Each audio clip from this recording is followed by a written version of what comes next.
Kyle Dubas acquired both these guys. There was a lot of risk attached, a lot of what they were. And so for Ilya Samsonov, this is a great opportunity. The spotlight's bright in Toronto, and it's not going to become any less bright over the course of the season. And you talk about Matt Murray in the game Wednesday. He was okay. I thought he was mediocre. Right. So Samsonov at 25 years of age, I think it's a great opportunity for him to show what he's capable of. And I think that you look at the emergence of goaltenders at this age, I think there's a real opportunity for him to show what he does. And then, you know, the Leafs are capable of doing some good things. We know that. It's not about questioning their talent or their top players.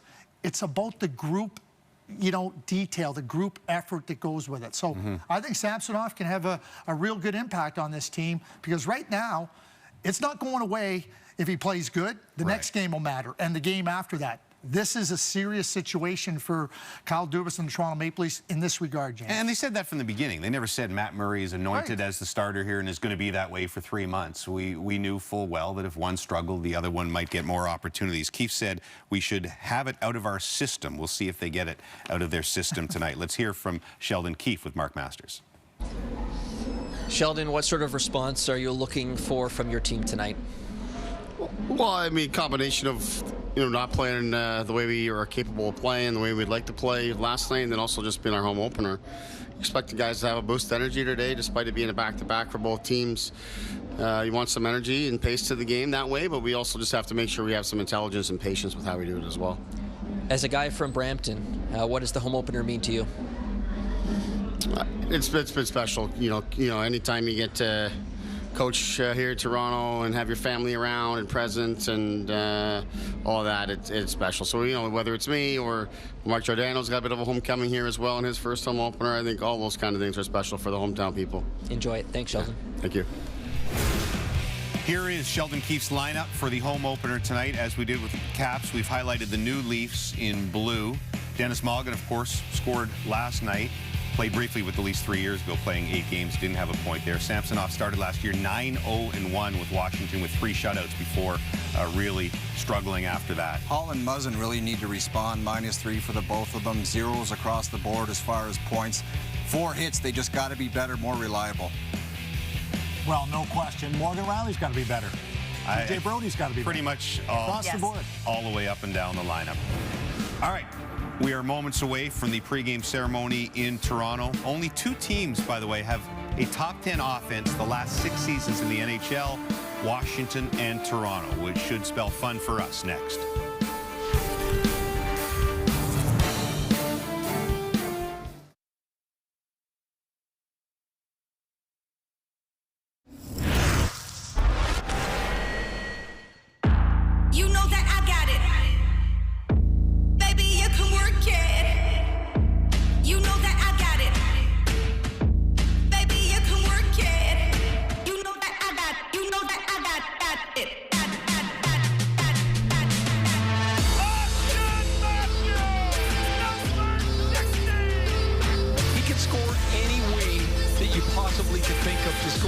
What he's doing is very special.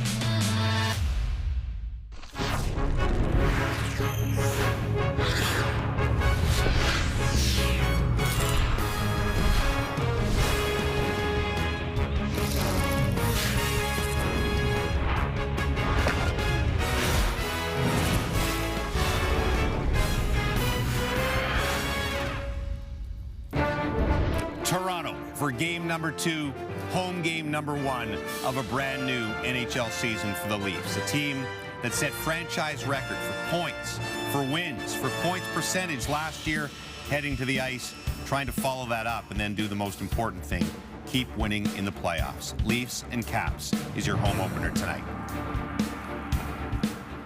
As we say, hey folks, come on inside Studio 6 for the home opener. James Duthie and a crowded desk here. The 6-time world champion, 2-time Olympic champion Cheryl Pounder, the former captain of the Philadelphia Flyers, Dave Poulin, 40-goal scorer Jeff O'Neill, and the insider Darren Dreger. We talk about a hockey season. It's really seasons for the Leafs.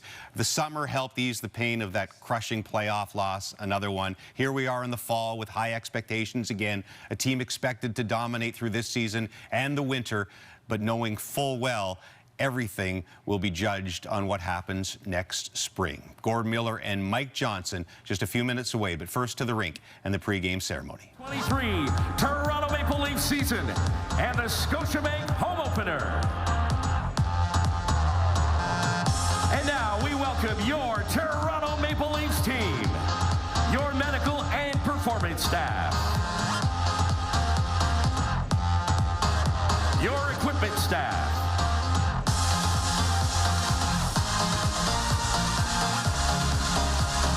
and your coaching staff. Video coordinator and statistical analysis, Jordan Bean. Video and coaching coordinator, Sam Kim.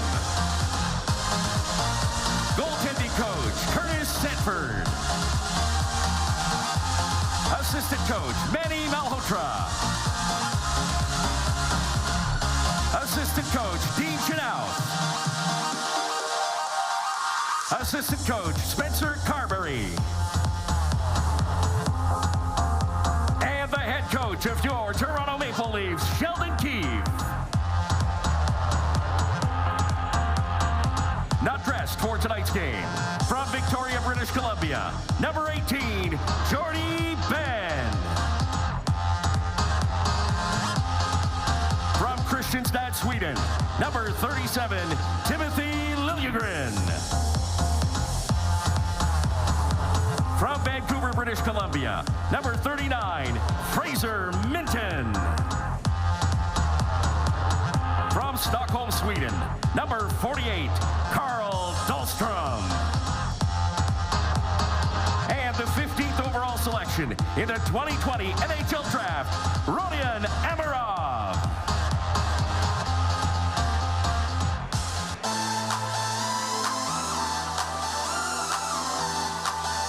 From Tonka Bay, Minnesota, number 3, Justin Hall.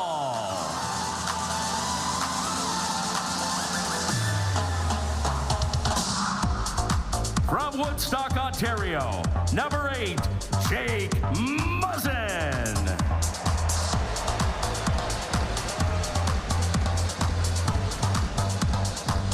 From Staten Island, New York, number 12, Zach Aston Reese.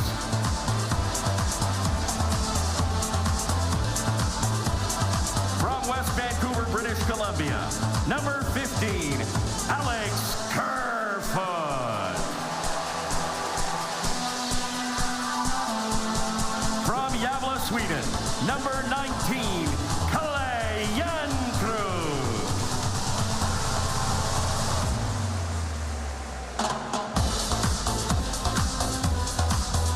From Thunder Bay, Ontario, number 30, Matt Murray.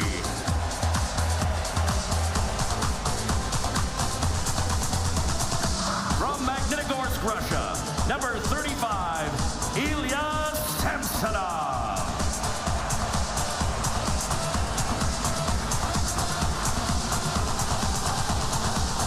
From Uppsala, Sweden, number 38, Rasmus Sandin.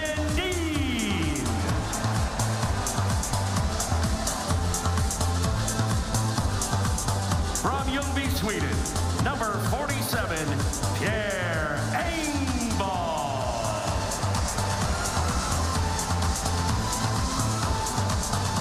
From Toronto, Ontario, number 55, Mark Giordano.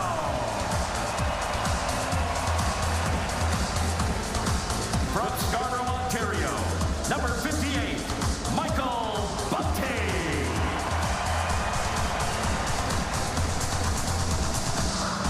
From Olten, Switzerland, number 62, Dennis Malkin. From Yurkov, Czechia, number 64, David Kemp. From Chatham, Ontario, number 78, TJ Brody. From Stockholm, Sweden, number 88, William Nylander. And from Slave Lake, Nicholas Obey-Kubel. Your captains, from Thornhill, Ontario, number 16, alternate captain, Mitch Marner.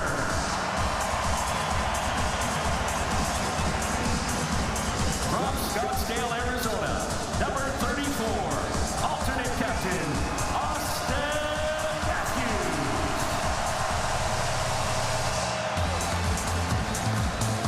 From Vancouver, British Columbia, number 44, alternate captain, Morgan Riley. And from Oakville, Ontario, number 91, your captain, John Tavares.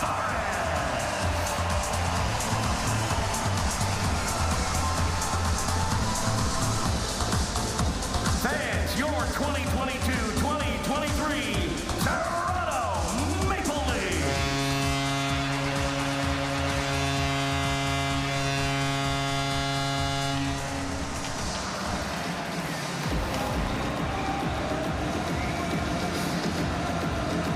All right, we're set now for the home opener, the Toronto Maple Leafs and the Washington Capitals, two teams who lost last night. So Birds in their saddles. The Leafs swept the season series, all 3 games from the Capitals last year. Hi everyone, welcome to Toronto. I'm Gord Miller. Very happy to welcome Mike Johnson to Molson Canadian Leafs Hockey, a former Leaf himself and a Toronto native. And Mike, all eyes on Austin Matthews, obviously, whenever he takes to the ice, but a chance to become the first player in nearly 30 years to have back-to-back 60-goal years. And it's a rare accomplishment in the last 20 in the NHL to hit the 60 mark. I think you wonder what can he do next? Where can he go for an encore given what he did last year, scoring at a 65-goal pace? Now remember, he missed a handful of games last year as well, but joining this very exclusive board of last 3 guys to get 60 plus in the last 20 years. And you know, you're talking about Alex Ovechkin, the all-time greatest, Stamkos as well, and Austin Matthews, clearly the best goal scorer in today's game. I don't think there's any debate about that anymore. He can do it in every single way, in every possible situation. When he scores often as he does, every team game plans around you, and they still can't quite find a way to stop him. Every summer, he goes back in the lab and tries to create new and interesting ways to be better at something he's already the best in the world at, which is all the more impressive given his totals. He's the greatest goal scorer currently in the NHL, but maybe the greatest goal scorer all time is Alexander Ovechkin, tracing down Wayne Gretzky for #1 all time on the NHL's goal scoring list. He's 114 back and just keeps on chugging, Mike. The fact that he's remotely close, and we can put this board together that he might, on his pace, break it in a couple of years is mind-boggling. Almost 900 goals Wayne Gretzky scored. You're talking about 18 years of 50 goals per season, and Ovechkin is so impressive for so many different reasons. One is, of course, the volume of goals that he scores, but the fact that he stays healthy. And every single year he plays almost every single game, plays them hard. We know the one-timer, we know the shot. And he's going to have a big role. Nick Backstrom's not around right now for him, so he's going to have a big role. Had a great year last year for Washington. We'll need it again to get back to the playoffs this season. His 9th 50-goal year last year, tied the NHL record shared by Wayne Gretzky and Mike Bossy. So the chase continues for him, but the focus right now is on these two teams looking for their first win. Here again, the announcer, Mike Ross.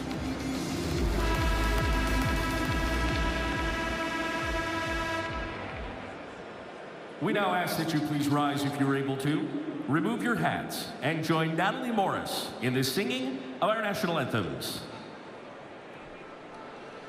Oh, say, can you see by the dawn's early light what so proudly we hailed at the twilight's last gleaming, whose broad stripes and bright stars through the perilous fight o'er the ramparts we watched were so gallantly streaming, and the rocket's red glare, the bombs bursting in air, gave proof through the night that our flag was still there.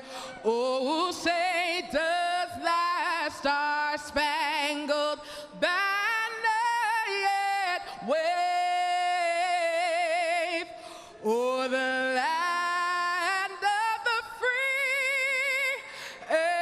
home of the brave.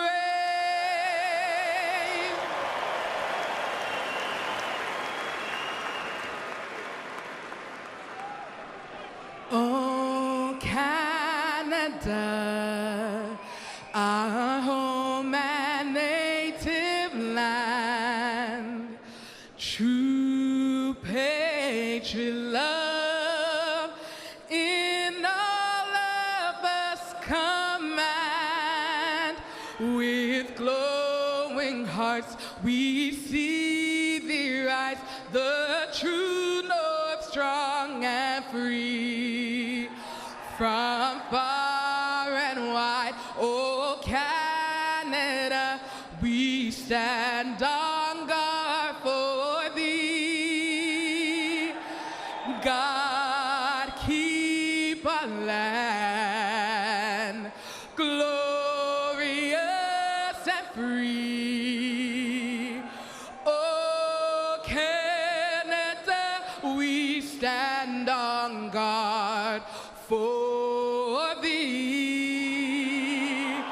Oh Canada, we stand on guard for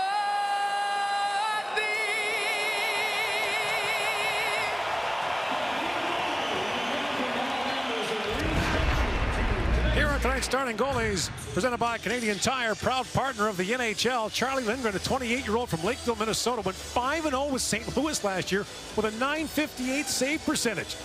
And Ilya Samsonov becomes the first Russian-born goaltender to play a game for the Toronto Maple Leafs. 44 games with Washington last year, an .896 save percentage. Had a great start to the year, but a tough finish. Wasn't given a qualifying offer, became a free agent, given a one-year deal by the Leafs. You're always nervous for your first game of the new team, Gord, but going up against your former team as well, extra for Samsonov. And not to mention, it kind of feels like a big game for Toronto to rebound from a tough loss last night and get on the board in their own home opener. Leafs beaten by Montreal last night. The Canadiens scored 2 go-ahead goals in the last 3 minutes. The first time in franchise history the Leafs have allowed 2 go-ahead goals that late. So both these teams have something to prove after losses last night. The Caps beaten by the Bruins. And here we go. Nick Jensen back for Washington, plays it back across for Dmitry Orlov, chipped back down to the Leafs zone and knocked away by Samsonov, who was known as Samsonov when he played for the Capitals. He's asked for Samsonov here, so we'll honor that request. Nick Dowd plays that back down. Jensen to the point to Orlov, back to Jensen with a shot. It got through, and Samsonov makes the stop. I guess you want to get a touch early on. There's one, a pretty good one-timer from Jensen. And Samsonov works for the traffic fine. You see Jensen getting active down below the goal line. Takes a second for Matthews to recover and get back out there.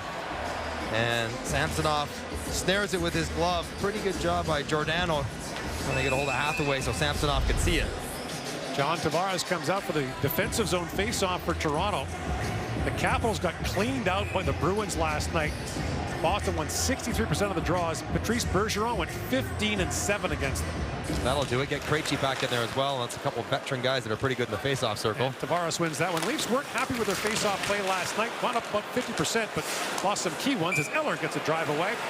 And the save is made by Samsonov. These key parts of the game are brought to you by Napa Auto Parts. For the Washington Capitals, they want to defend with numbers. They want to get bodies back, force Toronto into some low risk or high risk plays that they can turn and counterattack with and go quickly. For Toronto, we heard it all day, Gord. Manage the puck. Recognize the situation. Put the puck in safe places. Don't give Washington easy rush chances. At the line, Ferravari couldn't hold it. Now John Carlson with it. Tough opener for him last night. -4 against Boston. -4 in the home opener.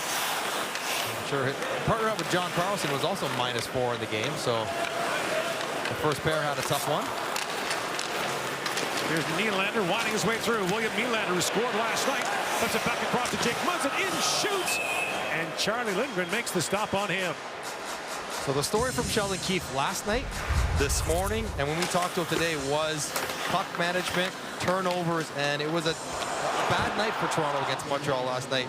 Surprising puck decisions, where they put themselves in tough spots that ended up costing them with goals against it. Queued up odd man rushes for the Montreal Canadiens. So that's what Toronto wants to clean up. That's what the coaching staff will be watching in tonight's game. Do they put the puck in safe places when there are no better plays available? Morgan Riley back for it, leads all active Leafs in games played. And Marner chips out ahead. Riley in his 10th season with the Maple Leafs as Matthews battles for him. Morgan Riley, rink wide pass to Marner. In comes Mitch Marner, trying to flip that back across. It goes off Ovechkin's skate and knocked out by former Leaf Connor Brown, who was traded by Ottawa to Washington in the offseason on the first day of free agency, freeing up his number 28 for Claude Giroux. Bunting to Matthews, in, shoots, save made by Lindgren. And Ovechkin chips it back out to Evgeny Kuznetsov. Ovechkin winds in across the line. Alex Ovechkin centers it, bounces off the stick of Kuznetsov. Here's Matthews back the other way. Ovechkin was knocked down behind the play as Matthews comes out. Austin Matthews winds his way in and drops that back to Jake Muzzin. Matthews gets it back, but it's picked off. Brought in by Anthony Mantha, that lead pass. Just the giant Alexei Protas, the 6'6", 230-pound second-year man for Washington. Here's Protas in against Kerfoot. Played back by Engvall. That long point shot got through from Hall. Knocked away by Lindgren. Charlie Lindgren started 5 games last year for St. Louis, won all 5 of them. Mark Giordano plays it back in. And Jarnkrok spills Jensen, and a penalty coming up to the Leafs. We're going to call holding the stick against Calle Jarnkrok. And Washington will get the game's first power play. Toronto number 19, 2-minute minor for holding the stick. All the way down beside the net, battling with Jensen, trying to get inside position, and it looks like Jarnkrok's got his arm wrapped inside the stick, so that's an obvious penalty. Here's Austin Matthews, maybe the best chance we've seen of this season for Austin Matthews. Quick little 2-on-1. He tries to power this one 5-hole now. Lindgren catches the other way. He likes the shot right by the right ankle of goaltenders, but that's goaltenders who catch left-handed. Here's Carlson, plays it back across. Ovechkin at the goalpost, rang it right off the pipe, and back it goes to center ice. Capitals power play, Mike, last year was ranked 23rd in the league, the lowest it's been in 15 years. But the loss of Nick Backstrom, a big part of that, as Marner steals it shorthanded. In comes Marner, backhand shot. Lindgren gets the left arm on that and squeezes the puck. Good chance from Mitch Marner, recognizing the drop pass. A little bit lazy from Washington. Carlson dropping it back, and Marner jumps right on top of it. Reason why good offensive players can kill penalties. Steals this one, protects it on Kuznetsov a couple times, and wheels and fires, and Lindgren another good save and seal. And Gord, where have we seen this before? Everyone talks about it. You know it's coming, and even though Ovechkin's pretty far out there, he still beats Samsonov, but not the post. And Ovechkin drops that back. The status of Nick Backstrom very much in question for Washington. Had the hip resurfacing surgery. Same thing tennis player Andy Murray had. Murray was able to come back from it. And Backstrom still hopes to. It took about 2 years for Andy Murray, though, to get back and kind of moving properly. So that's the kind of major surgery it was. Strome to Kuznetsov. Back in the corner to Strome. Dylan Strome. Drops that back to TJ Oshie. Carlson plays it across Ovechkin again. That time it's blocked by Hall. Muzzin. Good play there to Zach Aston. Rings up the center ice. Alex Kerfoot one-on-one with Carlson. Kerfoot stopped at a penalty shot last night. Pivots back in the corner. And drops that back to Marner. Inside a minute to go in this Washington power play. Fired back down. Lindgren missed on that. We mentioned Lindgren 5-0 with St. Louis last year. The last player to start at least 5 games and win them all, Ken Dryden in 1971, went 6-0 for the Canadiens. Anthony Mantha lost the puck to Camp. David Camp went to Marner at center ice, and Brown bumped him off the puck. Marcus Johansson returns to Washington after playing for 5 teams in 5 years. Now played back around, picked off by Brody. The final seconds now of this Washington power play. Marner to Giordano. That pass missed. Picked up by Mantha. Anthony Mantha. Down to Johansson. Back to Mantha. Brings it back across. Brings it back to 5-on-5. Orlov with a shot. That's Scott. Rebound loose in front. Coming out of the penalty box is Jarnkrok to break that up. No shot for Washington on that power play, but Ovechkin did hit the post. Brown banks that back. And a long shot by Gustafsson kicked out by Samsonov. Orlov back to pick it up. Shots even at 4. First of 4 straight at home for the Leafs, who have Ottawa here on Saturday. Sandin turns it over. Picked off by Connor Sherry. McCartney Hathaway. And Nick Dowd battles for it down low. Here's Sandin back for it. And Hathaway stepped into him. Dowd comes in as well. Knocked down by Hathaway. Matthews plays it back around to Riley. Long lead pass to Nylander at center ice. Drops it back to Bunting. That's knocked away by Fehérváry. And the play is called at the Washington line. Yeah, penalty coming up, Gord, I think. Interference.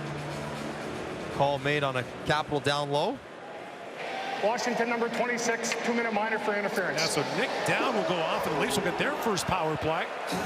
Just over 5 minutes in. This fourth line for Washington, crashing and banging, hitting everything down below the goal line, and there it is. That's just late, too late. I know you want to get a piece of Austin Matthews, but that's no good. I don't know where Ovechkin is. Here's on the power play. That's much better by Justin Holl. Get out and close on the one-timer, and if you get a piece of him, even if it's a piece of the finger, you do. TJ Brody giving a little whack on the hands. And Ovechkin and Matthews both getting the star goal-scoring treatment. A little extra. Tavares wins that face-off to Matthews. Back to Riley. Leafs number 1 in the league on the power play last year. That shot by Marner is blocked. Here's Riley. Back to Marner. Nylander is shot. Stopped by Lindgren. Marner back with it. Marner spins across the top. Being watched there by Jensen. Feeds it down to Matthews. For Riley. Riley back to Marner. Long shot. Tipped in front. Lindgren down. And Matthews couldn't quite reach it. No, backhand shot through the crease. Lindgren comes across on Nylander. He fires again, and Nylander puts it wide. Marner back to Matthews. Across to Riley to Matthews. In for Riley. Down to Nylander. Passing lane was blocked by Jensen. Nylander pivots back. Marner to Tavares. Trevor Van Riemsdyk banks that to the line, but not out. Matthews back to Riley. Cross ice. Marner feeds it back in front. Oh, and a stop there by Lindgren coming across on Nylander again. Matthews with all kinds of chances here for Toronto on the power play. Matthews in for Riley. Tavares parked in front. Here's Riley with it. Being shadowed by Van Riemsdyk. Centers it. Tavares couldn't get a shot away. Back is Riley with it. For Matthews. Marner. Riley. In. Backdoor pass. Score! John Tavares on the power play. That's a 1-0 Toronto lead.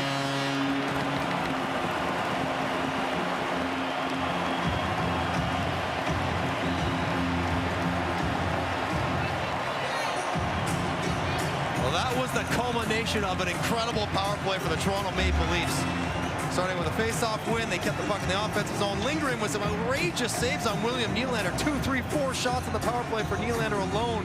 And eventually, it's all the seam plays. That's when a power play is clicking. When you're not going around the box, you're going right through it. And at the very end, it's Marner to Riley, and he goes back against the grain and present your skates. That's not a kick. You can offer it as a target. Tavares continues his hot start after missing most of camp. Parked on the doorstep. He doesn't touch the puck often in the power play. He takes a lot of abuse, but right beside the net there to bang it home. As you mentioned, missed almost all of training camp. Unwraps his sticks. Gets 2 assists last night. The goal of the night. I think Washington looking at it real quick to see if it's going to be a kick or not, but Peter Laviolette talking to referee Dan O'Rourke. I think he's trying to buy a little more time. And it clearly went off Tavares' foot, but you're allowed to redirect as long as you do not kick. You don't propel it in. You can offer your feet up there. And while Tavares is good, he's not that good with his feet, so goal counts. And a power play goal takes Toronto to an early lead here in the home opener. The Highlanders have played. Introductions are done, and John Tavares has scored. 1-0 Maple Leafs on Molson Canadian Leafs Hockey on TSN.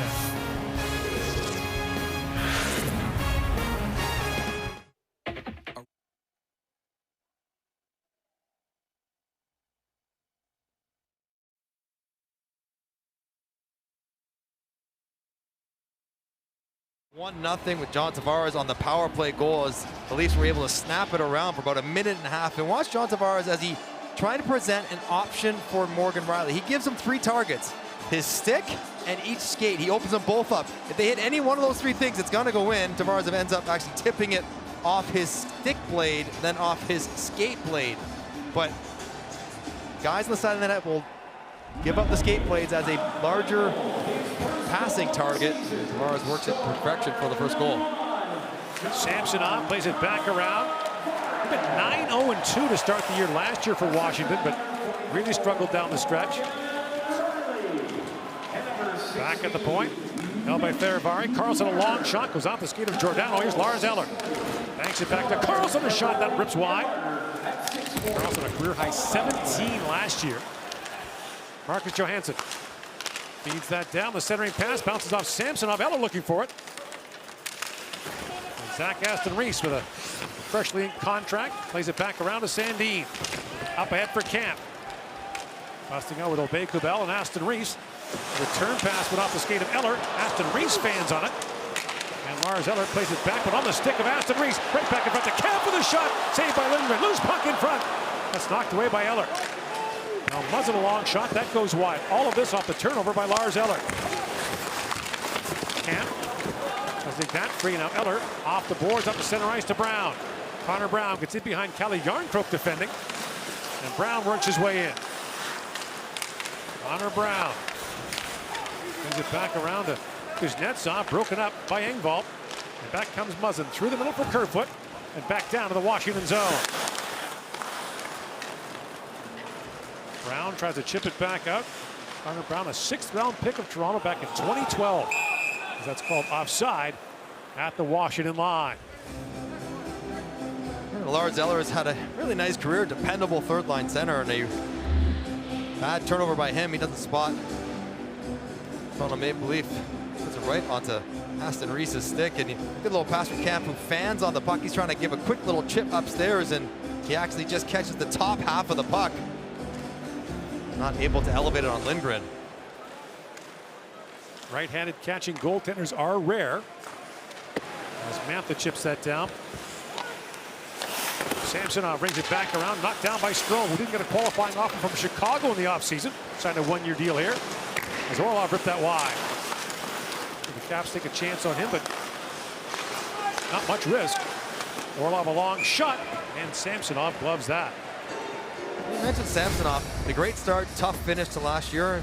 He was a high pick to the Washington Capitals, had a good win-loss record, although the stats and the underlying numbers were never really that strong at the NHL. But when Washington made the decision to move on from Vitek Vanacek, who they traded over to Jersey, the assumption would have been, well, of course they're going to bring back Samsonov. You're going to bring up one of the two and continue to develop him, but to let him walk away without a qualifier was eyebrow raising. And he took a kind of bet on yourself contract. Yeah. Short term with the Toronto Maple Leafs. Wants to show that he could be the goalie that he was drafted to be in Washington. He's only 25. Fehérváry falls as Malgin came into him. Now bank back to Giordano. Giordano to Nylander. Back across to Bunting. For Tavares, little backhand shot stopped by Lindgren.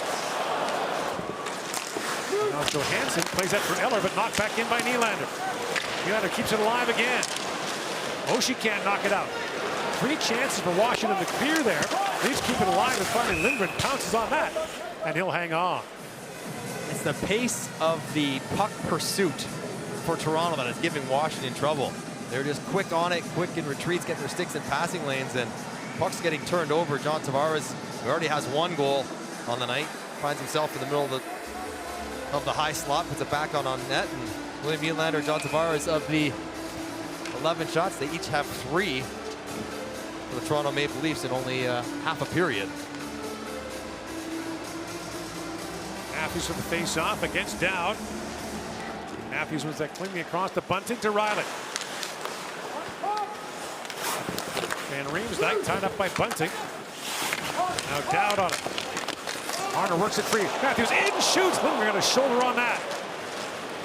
11-6, the shots on goal in favor of Toronto. And a big hit there as Hathaway went in on Matthews. Bunting came over on him. Loose puck on the side of the goal to Van Riemsdyk. Matthews stepped into him. Garnet Hathaway, a rugged character for a number of years in the NHL. Back to Van Riemsdyk. Worked back in the centering pass. Down with a chance. Scores! Erik Gustafsson with the pass. And the Capitals have tied the game. Did Bunting get a pretty good whack in on Hathaway after the goal was scored? I don't think it's going to be a penalty, but Dowd, who was a question mark to even play in this game, evens things up for the Caps, and it's a nice little give and go here. Van Riemsdyk and Gustin gets Mitch Marner at bad spot, and 3 guys down low, only 2 Leaf defensemen, and a really nice feed from Gustafsson, who can make some good plays, finding the seam. Dowd chip it up and over and through Samsonov. All on Mitch Marner getting burnt with a give and go, watching the puck with Erik Gustafsson. He's had some good years, especially in Chicago. The 1 year he was running a power play. And there's Hathaway and Bunting. That had gone back to the incident at the blue line when Matthews, in response to the interference penalty from Dowd, took a run at Hathaway. Hathaway slashed him back, and so Bunting took a flyer on Garnet Hathaway. Now the referees are discussing right now, what did we see at the end of that goal between Bunting and Hathaway? Referees Dan O'Rourke and Peter McDougall. And Hathaway was favoring his arm as though he took something late. And there's no question Bunting came flying over much earlier and trying to hit Hathaway, missed. Let's see. There's a big hit by Austin Matthews. Nothing wrong with that. Little shove there. And here comes Bunting. Now, you know, there was no penalty there because Michael Bunting missed Hathaway. But that little conversation continued the rest of the shift, which eventually ended up with Washington scoring a goal. So we'll see what these two, as they were tied up throughout the whole time. Keep an eye on Bunting, right? No, that's nothing. Oh, he's selling that hard. That's nothing. That is, I mean, it might not have felt good, but that is not worth a penalty at all. Garnet Hathaway's a tough character, but that's trying to draw a penalty. Hathaway in his 8th NHL season. Last year, a 4-year deal he signed with Washington. He's turned into a pretty valuable piece for them. He has. He's, you know, and obviously Washington's got so much money tied up at the top of the lineup that they need players like Hathaway and others to contribute. As Peter Laviolette looks on, the winningest American-born coach in NHL history. In his 21st year behind a National Hockey League bench, former captain of the U.S. Olympic team.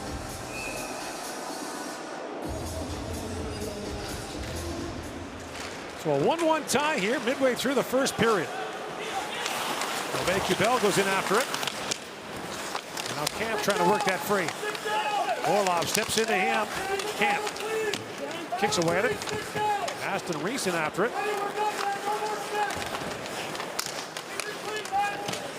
That poor puck taking a beating down there. Bounced by Hall and back to center ice. Or what's left of it. Brown chips it ahead, tied up there by Kubel.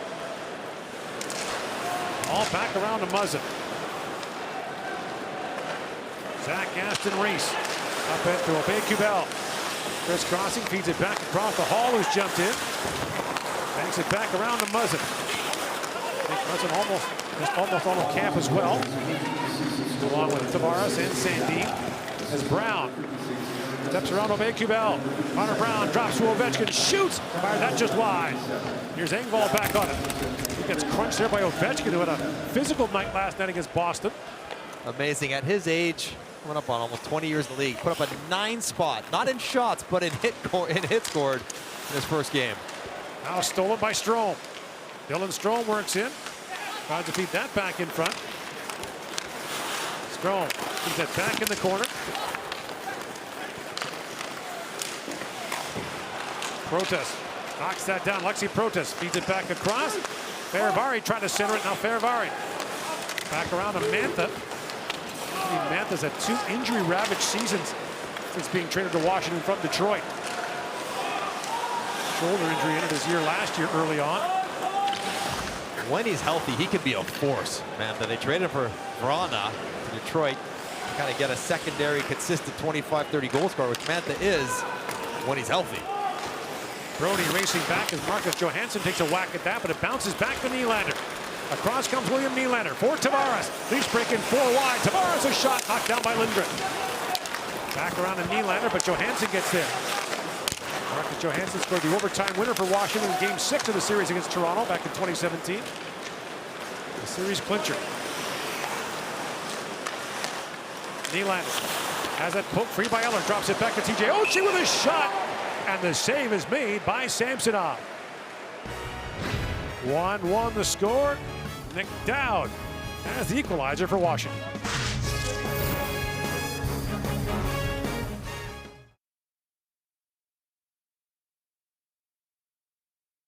Molson Canadian Leafs Hockey on TSN is brought to you by Molson Canadian. Our beer, hockey's beer.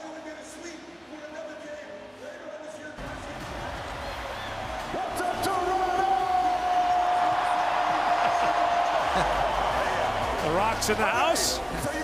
Promoting his new movie. He fills out that Leaf hoodie quite significantly, doesn't he? That is a triple XL for The Rock. And he got a response, that's for sure. He's put on all the stops of their home opener.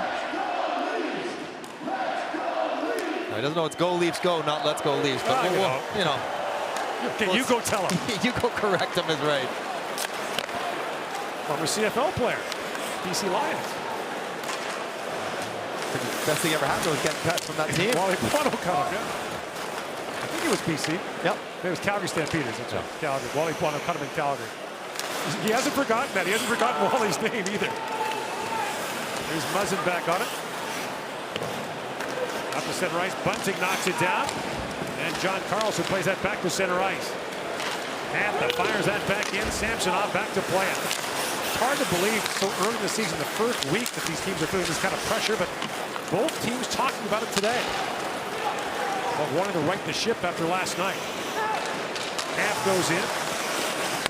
So much emphasis on the first 10 games of the year. Well, even for the top teams, it's tough to make up from a slow start. Here's Riley back with it. Morgan Riley back down to Aubé-Kubel. Stanley Cup winner with Colorado after banner raising last night. Brody shoots, kicked out by Lindgren. And the puck goes over the glass and out of play. You know, as a player, when one of your skill guys have it and you trust on them to make the right pass. David Kampf is going to blow the zone. Mitch Marner goes to the alley-oop. Watch Kampf's head.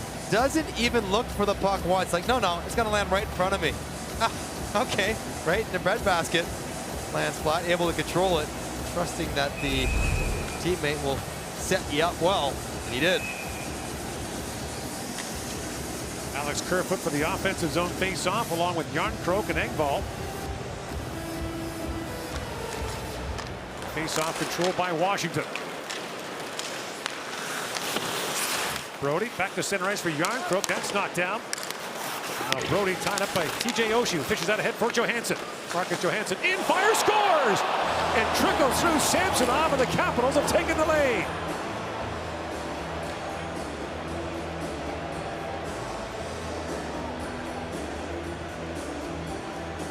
Marcus Johansson back in Washington and back on the board. A bit of a nothing play. Just steps in it. Good play by TJ Oshie to keep it alive, but well, first of all, Samsonov's got to make that save. Flat out, you can't let that go through you. Goes underneath his blocker, got to squeeze it down. But another one from Morgan Riley.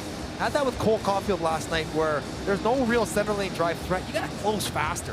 Get over and make that shot harder for Johansson. Don't give him so much time and space to feel comfortable that he can really lean on it when you don't have to worry about anyone he's going to pass the puck to. And a long and winding road for Johansson back to Washington. He was drafted by them in the first round. Look out. 2009. Giordano and Hathaway now lead pass for Nylander in. Poke check there by Lindgren.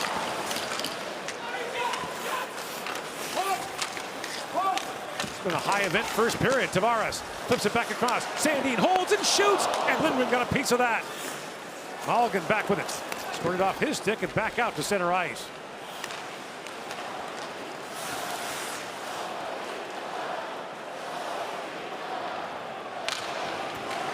Here is Sandin with it.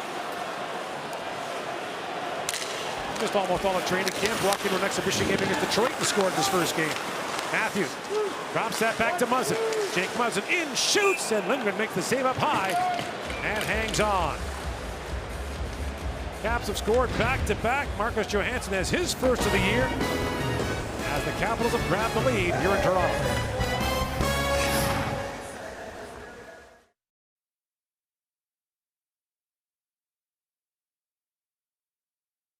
2-1, but their goal was scored. The power, take a look at this 5G view. Get a sense of the spacing and the seams available. But even with this good passing, as he rotated around, you have to make a great play through some sticks and traffic for the goal. Morgan Rielly does that to John Tavares. A great look on the 5G view. TSN 5G view gives you the ability to control the angle, zoom in and out, and rotate around the action. Visit tsn.ca/5G view for more info. Mantha comes in on Muzzin. Anthony Mantha brings that back in the corner for Protas. Alexi Protas from a Prince Albert Raider. Tries to dig that free. Centers it, but it's picked off by Marner. Away with Bunting. Matthews jumping in as well as Marner flips that back down to the Capital zone. Aravari plays it back around. Now picked off by Marner. Centers it for Matthews, knocked away by Lindgren. Oh, Matthews chops it back in front, fell awkward into the end boards, and a tripping call will go against the Capitals as Matthews went in hard. It looked like he caught a toe, but he got a stick from John Carlson, obviously. Fell awkwardly in the boards, but looks like he's okay. Mitch Marner jumping on a lot of loose pucks, and oh yeah, there you go. John Carlson chopped it hard into the feet of Austin Matthews, knocks him over. Toronto had 5 shots in that first power play. The last one, the goal by John Tavares. Starts with possession. Life gets a lot easier on the power play if you can win this faceoff. Tavares against Dowd, who is Washington's best. A scramble draw. Controlled by the Capitals. Now Nylander picks it up. Swings it back around to Marner. Marner to Nylander. Back to Marner. Across to Rielly for Matthews. Austin Matthews swings that down to Nylander. Back for Matthews. To Rielly. Back to Marner. Winding his way in, Marner. Swings that back to Rielly. Holds at the line. Back for Marner. Holds and shoots at it. Nylander. Nylander back at the point to Rielly. Back in Nylander. Skipped off his stick. Tavares tries to dig it free. Here's Jensen. Rolling puck. He was tied up there by Marner. Back at the point. Held by Matthews. Works it back in front. Marner tips it back there. Lindgren kicked it away from Tavares. And Tavares back with it again. The Leafs owning the puck here on the power play. Marner back in and sent down the ice by Van Riemsdyk. And Samsonov missed on that the first time by. Crowd murmuring about that. 3.5 to go here in the period. Inside a minute to go in this second Toronto power play. Malgin up for Järnkrok. Fans on it. And chipped down the ice by Hathaway. Here is Mark Giordano. 39-year-old for Järnkrok to Malgin. Up for Bunting. Bunting back to Giordano. Quarterback in the second power play for Toronto. Holds that clearing attempt. Now picked up by Orlov. Ahead to Hathaway. One-on-one with Giordano. In comes Hathaway. Shoots. And Samsonov makes the stop on that. And Bunting once again goes after Hathaway. Score national pride in your pocket with the 50th Anniversary Summit Series commemorative circulation coin from the Royal Canadian Mint. Garnet Hathaway once again right in the middle of things for Washington, as you might expect. Conversation continues right in front of me as Michael Bunting and Hathaway. No Tom Wilson for Washington. Starts the year on injured reserve. Toronto native who's been a thorn in theirs and many other sides in his career. Giordano has that pass picked off by Kuznetsov. Ups that back to Eric Gustafsson. Long shooter knocked away by Samsonov. Final seconds of the power play. One shot for Toronto on it. Remains a 2-1 Washington lead. Giordano gains center ice and fires that down. Engvall couldn't knock it down, and Ovechkin chips that to Kuznetsov. Tied up by Camp from behind. And here is Camp with it. Up for Engvall. Gets a step on Faravari, but Faravari got a stick on that. Back at the point is Hall. Long wrist shot goes off the leg of Kampf wide. Chipped by Brown for Kuznetsov. Washington changing as Brown fires it down off the end boards. It goes to Ovechkin. Loose in front. The puck sticked over his stick. Brown back on it. Ovechkin plays it back around to Ferivari. Aston Reese takes that away from Strome. Got a poker there for Tavares. Knocked there by Carlson, but kept alive by Nylander. Back in front, the pass in behind Tavares. And Protas has it back for Washington. Chips it back down to the Leaf zone. Nylander winds his way in. William Nylander. Long shot gets through, the 20th shot of the period for Toronto, steered away by Lindgren. Here's Riley with it. Drops it back into Malgin. Malgin pivots back for Tavares. He watched there by Nant. The back of the point is Nylander. Across to Brody. Brody shoots, kicked up by Lindgren, and Tavares could reach rebound. Bounces back to Malgin. Still loose. Still loose and behind Lindgren. How did that stay out? And the Leafs all shaking their heads there, as it appeared they had Lindgren beat. Lindgren has been busy. 27 attempts, 22 on net. That one hits the post. That was the loose puck from Malgin, as he just jumped on it, put it through traffic, and Lindgren able to squeeze it down. Connor Brown, smart play here. So Ovechkin trying to gap up so he can't get the puck, so you put the puck in behind him, and Ovi can still skate in a straight line. Almost the bouncing puck prevents him from getting a good chance. Connor Brown traded over from Ottawa Senators and finds himself on the first line with Wash. Here's Eller back with it. Eller knocks that back up. Final minute now of the first period. It's featured 32 shots. Oshie banked that across, broken up by Riley. And Van Riemsdyk can't hold the line for Washington. Bunting takes him in hard as Van Riemsdyk gives him a shot. And they're jousting at center ice. Johansson was one of the Washington goals for Orlov, who chips it back down to the Leaf zone. Riley to Matthews, rink wide for Brody. TJ Brody gains center ice and fires that down, knocked down by Lindgren. Oshie chips it back to center ice, and here is Muzzin with it. Muzzin up for Matthews, the pass missed, and icing called against Toronto. 11 seconds to go here in the period. So Matthews had a couple of good looks to start this period. You know he wasn't that pleased with his game yesterday night. It was fine, but it wasn't excellent as is his standard. And so trying to find it a little more 5-on-5 with his line to start the year. That stretch pass, 11 seconds left, late in the shift. You'd like to see Austin Matthews dig in to be able to win this faceoff.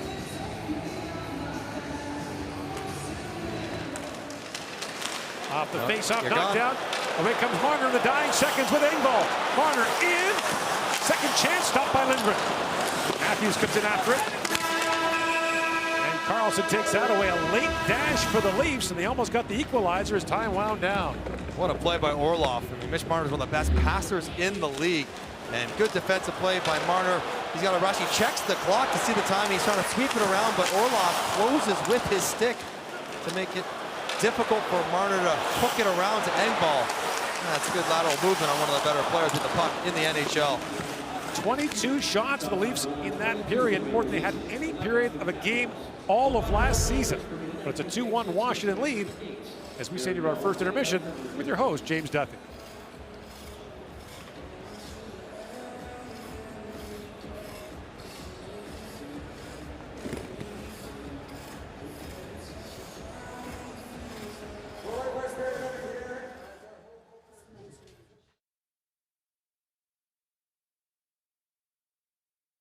Away from 900. He's with our Mark Masters.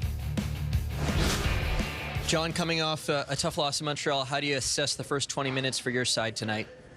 I think a lot more like the way we want to play. I think we generated some really good zone time in the offensively, created a lot of good looks. Just got to clean up a couple of the breakdowns that we had. Other than that, much more like our game, so we just got to keep building from here. What do you see on your goal, and are you looking to present your skates there? How much is that on your mind? Yeah, you almost want to play goalie a little bit and just protect the back post. Anytime the puck changes sides, and the goalie has to get across quickly, and they're just ready for it coming back your way. So great feed by Mo there. Thank you, John. Thank you. O'Doug said as we were watching this, best player on the ice tonight is John Tavares.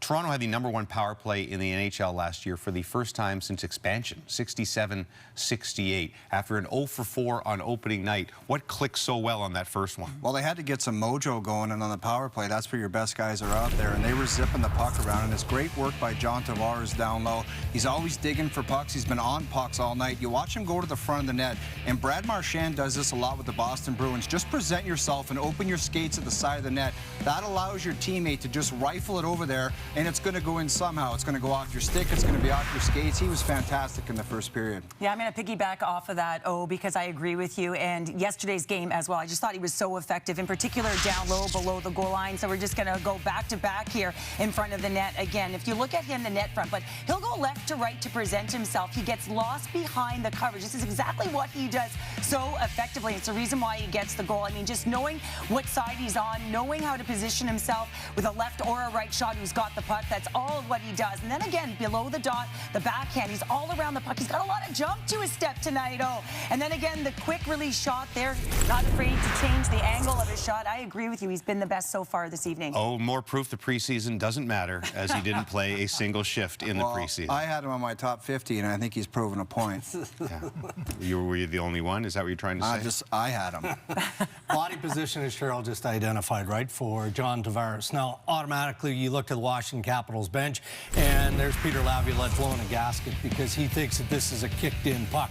But it isn't a kicked-in puck. It is a redirect puck. It bounces off his skate, goes off his stick, then off his skate. And hockey operations saw the same thing we did, and that's a good goal. Now the bad part, 6 goals allowed in 4 periods of play by the 2 new goaltenders on 34 shots. Concerns? Well, goaltending was not a point of discussion during the exhibition, and that's why it was so good. It just wasn't. We didn't even talk about it. They were good. But this one's a little marginal for me. The first one, Samsonov, as he comes across, he's moving across holes. He doesn't open up. This one starts with a turnover in the neutral zone again, so not all on Samsonov. But this is not a good goal. I mean, it's right through his arm and body. It's got to be stopped. It will become a point of discussion sooner than later. I got one rule in that league, nothing through the body, and those were both. Dowd tried to shoot it into his chest, and it still went in. The other one cannot go in that league. Also have to challenge the shooter. Got to challenge the shooter, though. Big period for Mystic Mike. He had Nylander over on the 2.5 shots. He's already there in 20 minutes. We're not done yet because we have, well, a quiz. The quiz is returning. Can Austin Matthews and the Leafs go deep? And how deep do they have to go this year for us to call it a successful season?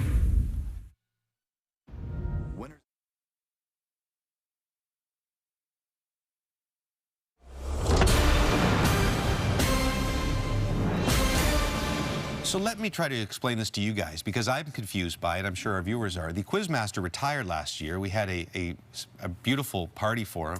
We showered him with lavish gifts.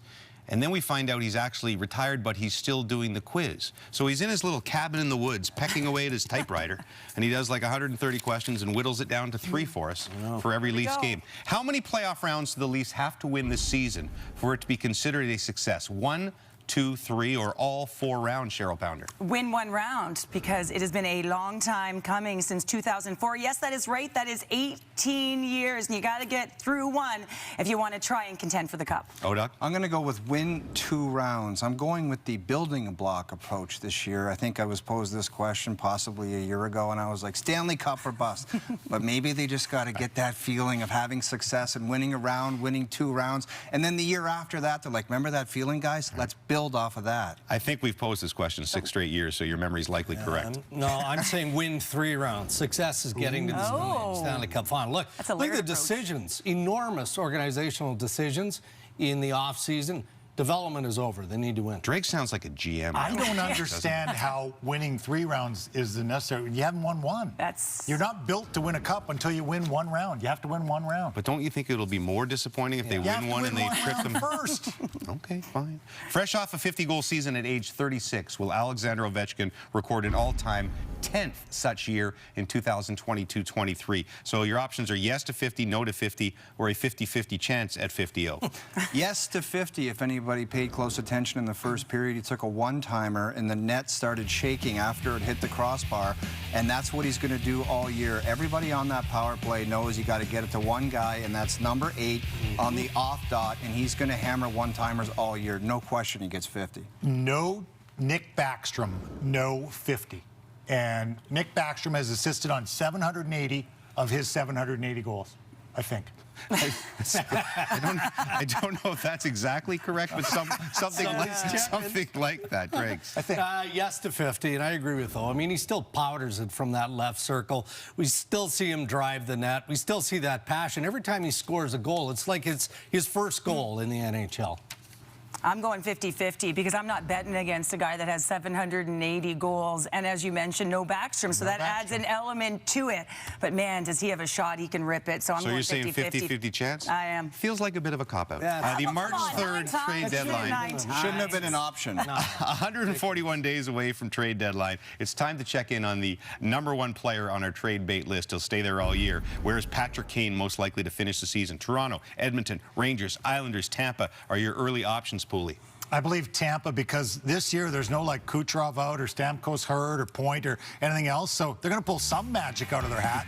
They seem to get things done. They figure out a way. They can whittle his price down. They'll flip him twice. He'll be worth $2.25 million or something like that. And they'll get him. And you'll say, how'd they do that? Cheryl. Rangers. Artemi Panarin reuniting. And as well, you at Shesterkin. So you got a contender there. Oda. I'm going to go with the New York Islanders. Maybe someone else could score goals beside Matthew Barzal on the island. They need some help up front. For years, it's been like one line and just trying to play tight defensive hockey. They need some help on offense. New York Rangers, I hate this question for the record because I don't like guessing when it comes to trade speculation. I'm paid to not guess. That's why I'm saying the Rangers. You're the insider. And I'm also going off the board. I'm going off the board, and I'm going to say the Los Angeles Kings because Rob Blake on the Rain Dregs Hockey Podcast said they're all in. So big game hunt. So in that one answer, you hated the question, you gave 2 different answers, and you plugged your podcast. That might be I thought you were going with the Rangers for a second. That is a quiz record. Email-worthy in the morning. You really think Patty Kane will have a say in this? You really think he'll go to the Islanders? He'll have a lot of say. Yeah. The Islanders? Rangers. No knock on the Islanders. Maybe they'll bounce back this year. Manhattan Beach. They need him. Anyway, the quiz is back, and I can't believe we're talking about Trade Center in the second game of the season in mid-October. We have more for you. Dowd gets Washington on the board, and they lead at 2-1. You can watch it in beautiful TSN 5G. Gives you the ability to control the angle on every single play. Zoom in and out, rotate around the action, tsn.ca/5G view for more information.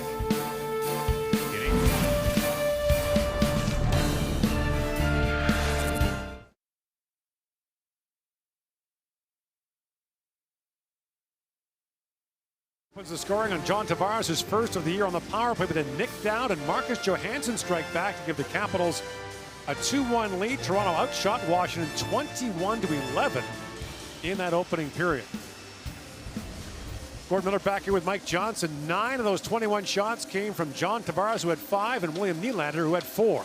And to think the big question mark coming into the start of the season was, would the second line be able to go with Tavares' injury through camp? And you know, Chris Marks about their performance last year. Well, if the first 4 periods are any indication, 1, I'm skipping training camp if I'm a Leaf player next year. And 2, I guess they're going to be just fine. Nylander has been lights out good right through the exhibition season, even without Tavares. Through the first couple games, Tavares been very effective and efficient, moving the puck cleanly, and they have now great chemistry together. And if they can use Nylander's ability to transport the puck in the offensive zone and then let Tavares go do his best work down around in front of the net, that would be a recipe for success, regardless of who the third member of that line is.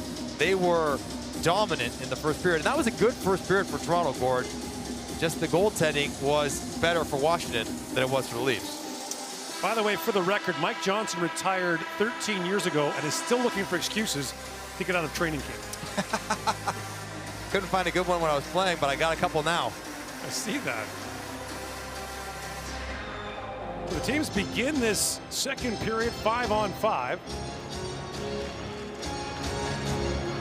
Worth noting from the game last night in Montreal, the minutes were pretty evenly distributed, 5-on-5 for Toronto. And the same appears to be a case again tonight.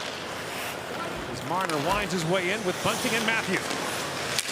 Austin Matthews tied up by Connor Sherry, has lost his stick.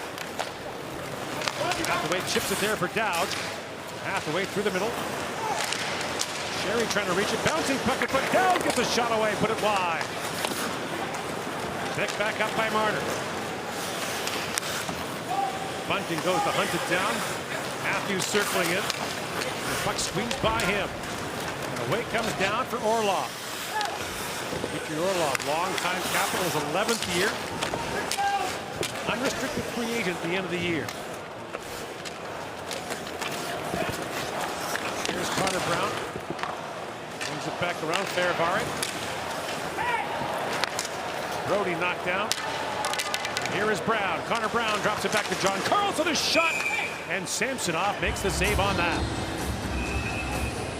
So the fourth line for Washington is getting the assignment of Austin Matthews, and you have to know who he is, where he is at all time. And Sherry on the back check doesn't even bother with the drop pass from Marner. You skate with Austin Matthews, you recognize that he's the most dangerous player, and cover him. And if you do that, maybe you can get some offense going the other way. Even the best lines in the league, they like to play with the puck, can leave themselves vulnerable when you go the other way. That fourth line's already got one goal for Washington. Trying to push see if they can get another one as Samsonov needs a new goalie stick for side B. Sherry, a Stanley Cup winner with the Pittsburgh Penguins, scored a huge goal for them in 2016, the overtime winner in Game 2 of the Stanley Cup final. So what I was always wondering for goaltenders, when they use one-piece sticks, how they would deal when they get hit. Because as a player stick, they're compromised if they get to the puck. And there was a divot, a pretty good chunk out of the side of Samsonov's stick there. In comes Kerfoot now in front of Fehérváry, who had a terrific rookie year last year for Washington. Long point shot by Hall, glove, and Lindgren hangs on to that. So the Capitals have a number of veteran players, an older team, the second oldest on opening night. GM Brian McClellan, native of Guelph, Ontario. And a graduate of Bowling Green State University, the Harvard of the Midwest. Thank you. Said that he feels the Capitals are on the downside of the curve, no question, but still feels they have a chance to win. And much like Pittsburgh, you know, a team with an older veteran core, but he still feels this team has the ingredients to make a long run. Well, you think if everything went right, if everyone was healthy, they have some high-end players that when they get to the playoffs, maybe, they're far from a favorite now, but they've been good for a long time and will be again this year. Signed Darcy Kemper, the Stanley Cup winning goalie for Colorado, was a free agent in the offseason, waiting for Tom Wilson to come back from injury. In comes Ella, and potentially Nick Backstrom. Keller swings that wide, and the loose puck picked up by Malgin. They haven't won a playoff series since they won the Stanley Cup in 2018. 4 first-round losses in a row since then. Nobody's stressing about that in Washington the way they are in Toronto, though.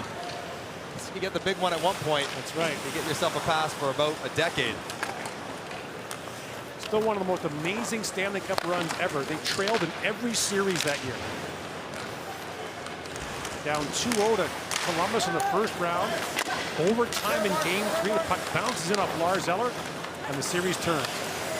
2 months later, they've won the Cup. Remember, Greg Holtby didn't even start the playoff series. Nope. Sandin drops that back with a Dubell shot, deflects wide. Poked in by Giordano. Here's Van Riemsdyk, the brother of former Leaf James Van Riemsdyk. And Trevor spins back. Protas comes steaming in across the line. Shoots, and Samsonov got most of that. Bouncing puck in front. Samsonov had to clear that away, and the centering pass tipped just wide. He had to make a save on that rebound. Got his toe on it. Mantha centers it. And Protas banks that back out of the reach of Gustafsson. Erik Gustafsson had 17 goals for Chicago as a defenseman in 2018-19. That was the year Morgan Riley led all D with 20. It's a big goal scoring year for a D-man. Doesn't come close to replicating it since then. Quarterback in the power play, giving it to Patrick Kane, and Kane giving it back for one time, where he did a pretty simple job creating a lot of that offense. Orlov banks it around to Ovechkin. Throws that pass rink wide, chipped ahead. In comes the Jensen, the shot. Samsonov made the save. The net comes off, and play is called. A couple rush chances for Washington. The key for a defenseman is gap control. Here's Protas getting the puck. At the red line, he's 6'6", 240 pounds standing still. Rasmus Sandin is 35 feet away from at his own blue line, and there's only one thing you can do is retreat. He retreats, he gives up a shot, then the crazy carom, and a nice little toe save by Samsonov. If you can, and you're Sandin, you got to push yourself up the ice. Get closer to Protas. He's not going to be able to take off and beat you wide with speed, and he's not going to be able to stick handle around you standing still. It's a challenge, but the best defenseman can do it. Scramble draw, controlled by Washington, poked back by Brown. Orlov is gotten save made by Lindgren, or by Samsonov rather. And then Orlov banks it back ahead to Brown. Hunter Brown bumped off the puck by Riley. Kerfoot comes in across the line. Kerfoot centers it. Yarncroke scores! Calle Yarncroke! His first as a Leaf. And the game is tied at 2.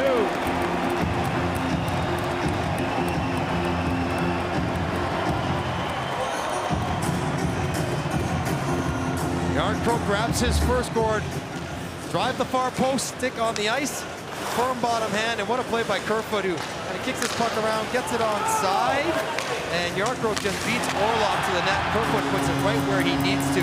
And here's Yarncroke and Orlov. Little spinner, and just go. He times it perfectly. Orlov thinks he has him, realizes he doesn't, looks for a reach in desperation, but Yarncroke showing pretty good acceleration to get past Orlov. It's 100% Dmitry Orlov's man, breakdown, and a tie game. Yarncroke had a good goal-scoring year for Seattle, was traded to Calgary at the deadline and didn't score for them. Signs a 4-year deal with Toronto as his first as a Leaf. His first in 22 games going back to last regular season. He scored a couple in exhibition though, so you know, that little drought while real doesn't feel quite the same. Fired back into play offside at the Washington line. And the Leafs are not expecting 20 goals out of Calle Yarncroke. They're thinking, well, if he can get 12, 14, mostly even strength goals, that's great. And what a pass from Kerfoot through the seam. Engvall does a good job driving back a defenseman to occupy Luke Jensen, and Yarncroke able to tap it home. Pass was hard enough and high enough that Lindgren could not get out to get a piece of it. Not glad it gets a Yarncroke stick. Yarncroke drafted by Detroit in 2010. Was traded to Nashville. The David Legwand deal.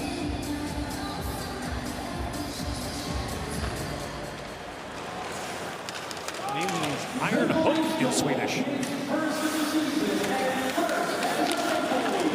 Keller tied up there by Nylander. John Carlson had lost his stick. Now Johansson bats up. Leafs keep it alive. Tavares centers it for Nylander, knocked away by Johansson. Oshie swings back. TJ Oshie stripped the puck by Nylander. Drops that back with a pass by Everwood back down to the Leaf zone. Johansson gets there first. Knocks that free for Oshie. Picked up now by Sandin. Long lead feed for Kemp. Winding in, feeds it across. Giordano in, holds and shoots. Lindgren makes the stop and is able to hang on. Giordano took that puck right off of Malgin's one-timer. I don't know if he appreciated that Malgin was streaking down the outside as a good play from Rasmus Sandin in his own end. Shaking a forecheck and then queuing up a rush. As Leafs trying to take the lead again as they tied it up. Yarncroke on the good finish.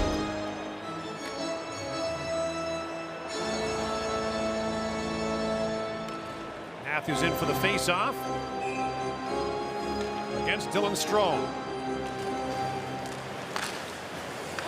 Here's Van Ring. That turns it over to Bunting. Michael Bunting wins another battle for the puck. Plays it back in, but picked off by Protas. Chips that back down, and the big man comes looking for the loose puck. Brody takes it away. Steps away from Protas. Drop back to Riley. Winds through center ice. Morgan Riley spreads that out to Matthews. Bounced off his stick. There's Protas back on it. Out to center ice looking for Mantha. This is a big second line for Washington. Strome with the two hulking wingers. Matthews spins back in the corner. Drops it down to Bunting. Anthony Mantha. Brings that back at the point. It bounces by Hall and back to center ice. Muzzin. Up to Marner. Marner drops it off to Bunting. Marner pokes it back in front, knocked away from Camper, who jumped up. And now Muzzin swings back as Dowd bears in on him. Gustafsson up to center ice. It's knocked down by Muzzin. Quick lead pass for Aubé-Kubel. Drops it back. Camper shot. Pinballs around in front. Van Riemsdyk finds Hathaway. Chips it out to Dowd, who lifts that down to the Toronto zone as Sherry goes after it with Hall. Sherry picks that free. Brought back to Orlov. It bounced away from him. And Jensen flips it back out of the Leaf zone as Muzzin goes back. Hall tied up by Hathaway. That's going to be a penalty to Washington. Garnet Hathaway will go for the trip, and the Leafs, moments after tying the game, go to the power play on Molson Canadian Leafs Hockey from Toronto on TSN.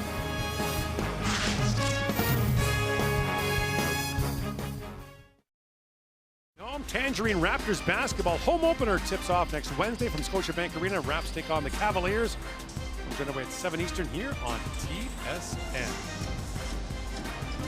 Hathaway for the trip. Toronto, its third power play, 6 shots total after this. Muzzin didn't put Hall in a great spot, but Hall showing some good awareness, going back against the grain. He reaches out and gets a piece of him, and Toronto back to the power play. I mentioned the Leafs led the league in power play percentage last year. First time they've done that. Expansion era in the NHL. Marner feeds that back, chipped away by Dowd, and back down the Leaf line. Riley up for Nylander.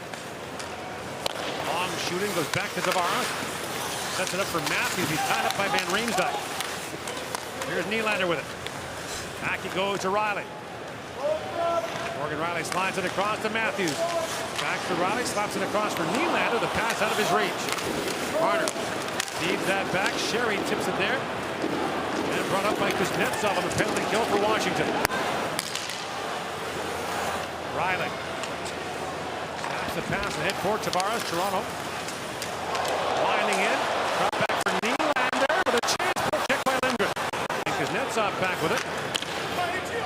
Down the ice by Kuznetsov, and now Toronto will change. A couple careless passes for the first unit for Toronto. Causing zone clears. Nylander drops it back for Marner across to Matthews to Bunting. Bunting feeds that back to Giordano. Across to Nylander. Back for Giordano.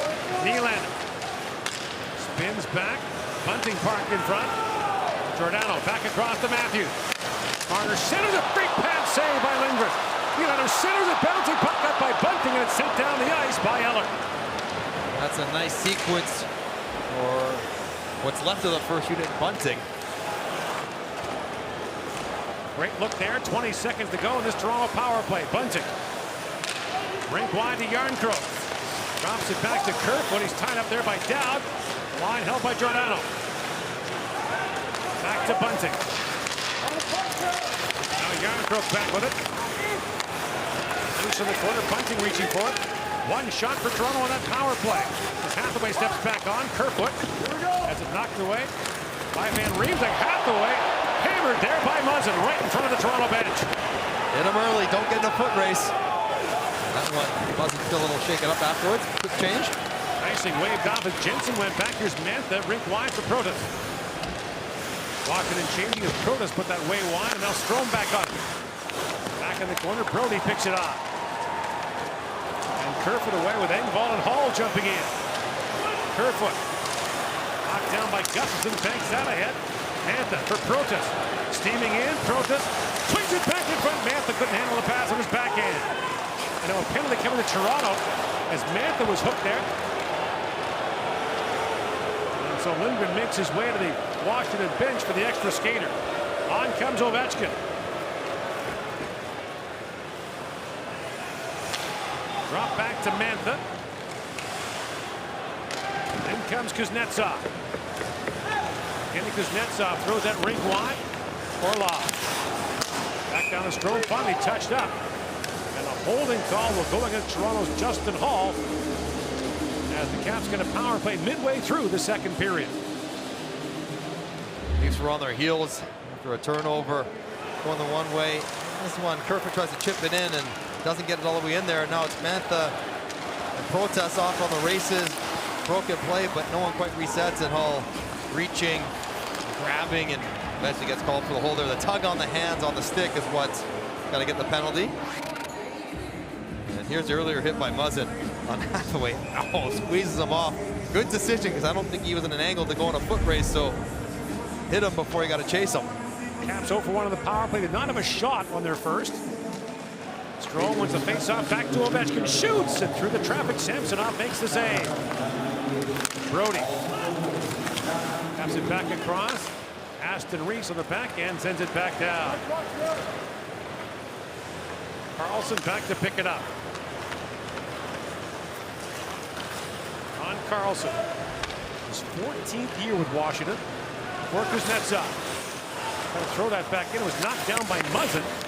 Brings it around by Carlson and back down the ice.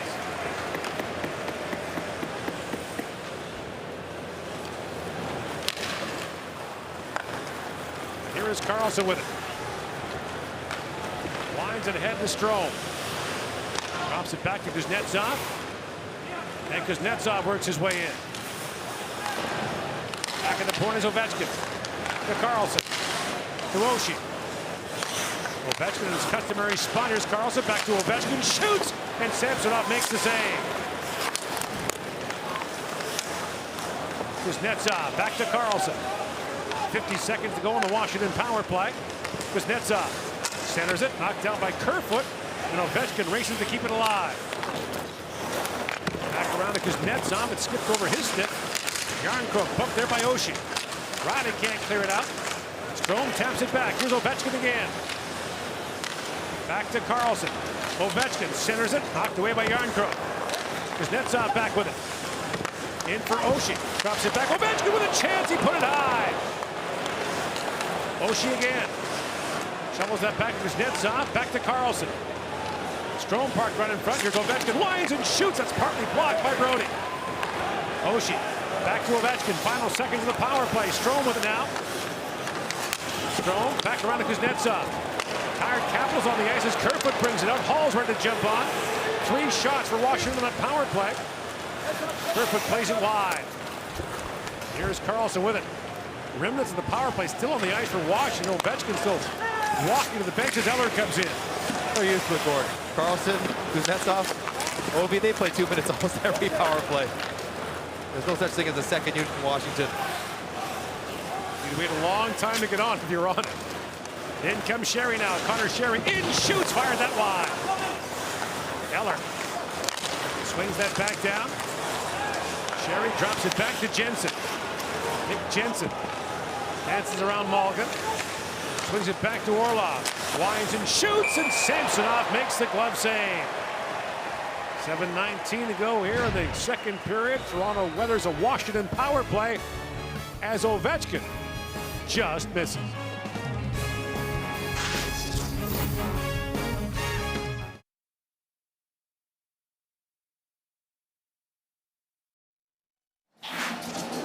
Time now for your Napa High Performance part of the game. We'll go with 2 parts for these 2 guys, the best goal scorer in the league on the right and maybe the all-time greatest on the left. And you look at their pace now, Matthews slightly ahead. Of course, he has to keep up that same pace for about 10 more years consecutively to get where Alex Ovechkin is sitting right now. That is the incredible nature of Ovechkin's consistency over 15 years. So Matthews looking for a 4th straight 40-plus goal year. The last player to do that was Ovechkin, who had 5 straight to open his career. So that in 2010.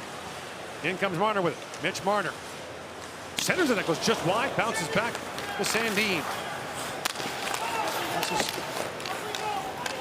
Marner winding in loose in front. Bouncing puck was knocked away by Strome. Protas works in with Strome. Protas shoots. Save made by Samsonov, and he lunges for the rebound and is able to hang on. Now Mantha gives Bunting a swat. Big number 59, Protas, can certainly move for a guy his size. Once he gets rolling, here he is with a bit of a head of steam. Pokes it past Sandin. He tries to gap up there, but a little tired, little heavy legs as Protas does not let him close. And then, of course, with that reach, You're going to have a hard time getting to the puck on a stick check. A good save for Samsonov, who's got to reestablish himself here in the second period after a bit of a leaky first. Samsonov, just 25 years of age, a first-round pick of Washington back in 2015.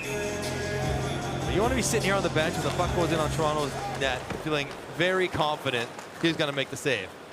You want your team to believe in you. The only way they do that is when you make saves in games consistently. Aston Reese tied up there by Ovechkin. Picked up by Zach Aston Reese, who plays it back around to Riley. Morgan Riley flips it back down to Aubé-Kubel. He gets bumped there by Kuznetsov. And Ovechkin goes racing to it. Up to center ice to Brown. Connor Brown to Kuznetsov. Chips it there to Carlson jumping in. Carlson tied up by Brody and squeezed off the puck.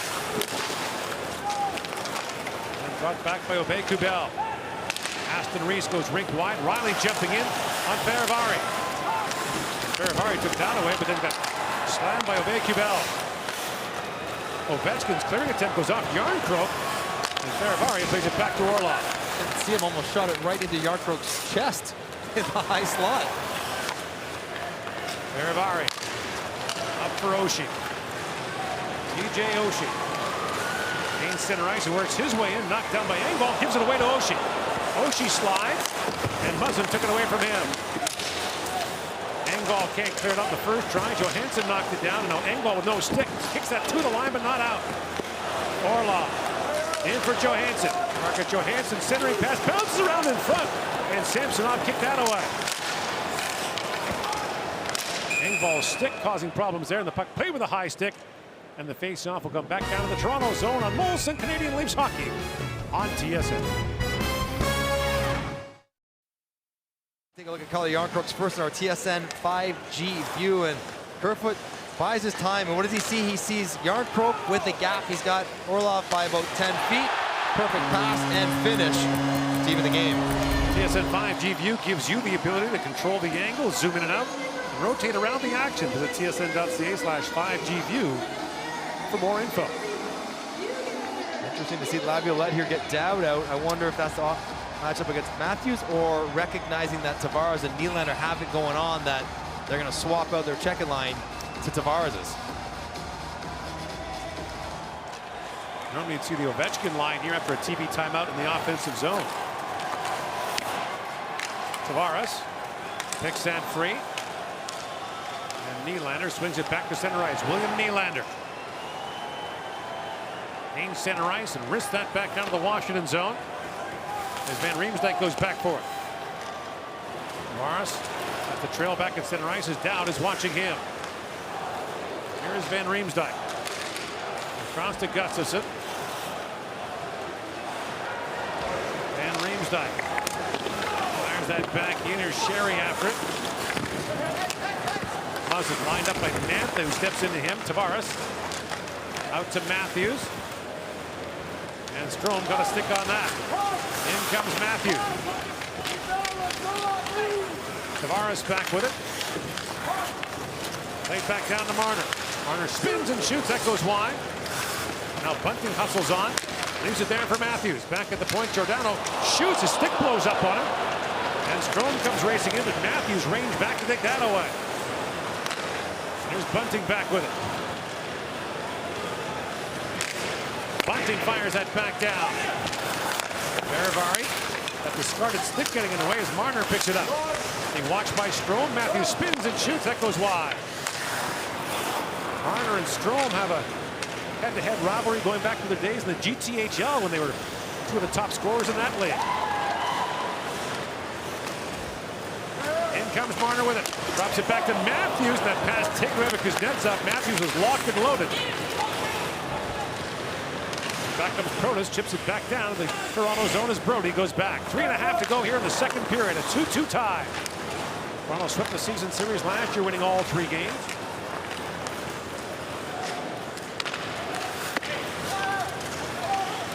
Back goes Nick Jensen for it. Pivots back for Orlov. Out to Ovechkin at center ice. Throws that rink winding Kuznetsov. That's knocked away by Riley. Quickly ahead for Yarncroke. In with Engvall. Camp jumping in as well. Engvall reaching forward as Orlov stepped into him. Riley centers it. Camp picks it back up. David Camp pivots away from Orlov. And Jensen lifts his stick to take it away. Brown out to Orlov. Ovechkin calling for it, but he goes the other way to Brown, who kicks it ahead. And Brown goes hunting for the puck, gathers it back up and centers it, but it's knocked away by Järnkrok.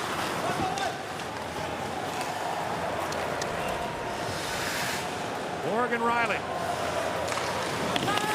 fires it back in. Leafs have got more than 9 minutes without a shot in the game, but in comes Aston Reese with a chance, knocked away by Lindgren.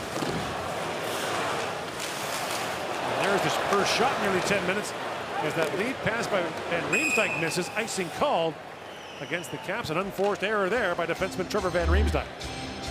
Here you see a little sequence. Giordano leaning on that one and blows the stick right in half. But Austin Matthews, you know, he's kind of well into his shift.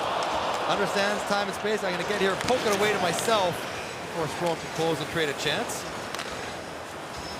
Remind ourselves that Austin Matthews was a top 10 in the Selke voting last year. That's the votes of the Lady Byng as well. That long shot handled by Lindgren. And a different kind of loading up here. They put Matthews with Tavares and Nylander. Not quite the 4-forward formation. They obviously don't need that right now, but often icing against a tired group.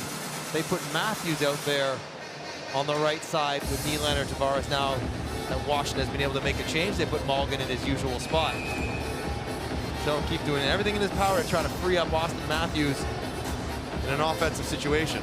And moved Bunting off the top line for a while last night. I think that was out of frustration. That wasn't out of looking for more opportunity. Off the draw, Tavares. Back to Muzzin. To Mulligan. Tied up by Carlson. Dennis Mulligan. Pins back in the corner and falls and dribbles down to Lindgren. He'll hang on to that. Lindgren was signed as an undrafted free agent by Montreal back in 2016. Had a great start for them. Went 3-0 in his first 3 starts for the Canadiens. Moved on to St. Louis last year, and in his brief time in the NHL was really good. A .958 save percentage, 5-0 in his 5 appearances. That would do it. Should get you a one-way deal at the very least, which it did. Been blitzed by Toronto a couple of times as a member of the Montreal Canadiens. Hathaway shields off Giordano. Drops that back. Mulligan plays it back to Nylander in his pocket. Picked by Dowd. Sends it back for Sherry. The centering pass broken up by Giordano. The loose puck gets down to Samsonov. Dowd was digging for it, but a close call there for Washington.